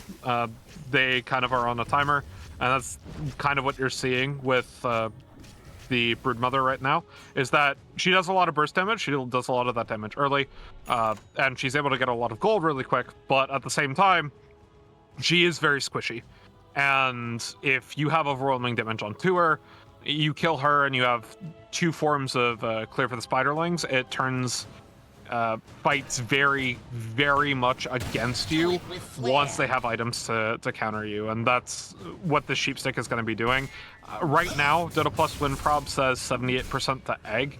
I would probably personally rate this probably closer to around 60-65% towards Egg, just because of the team play from Muthu's Courier House has been very strong in a lot of these fights, especially this game.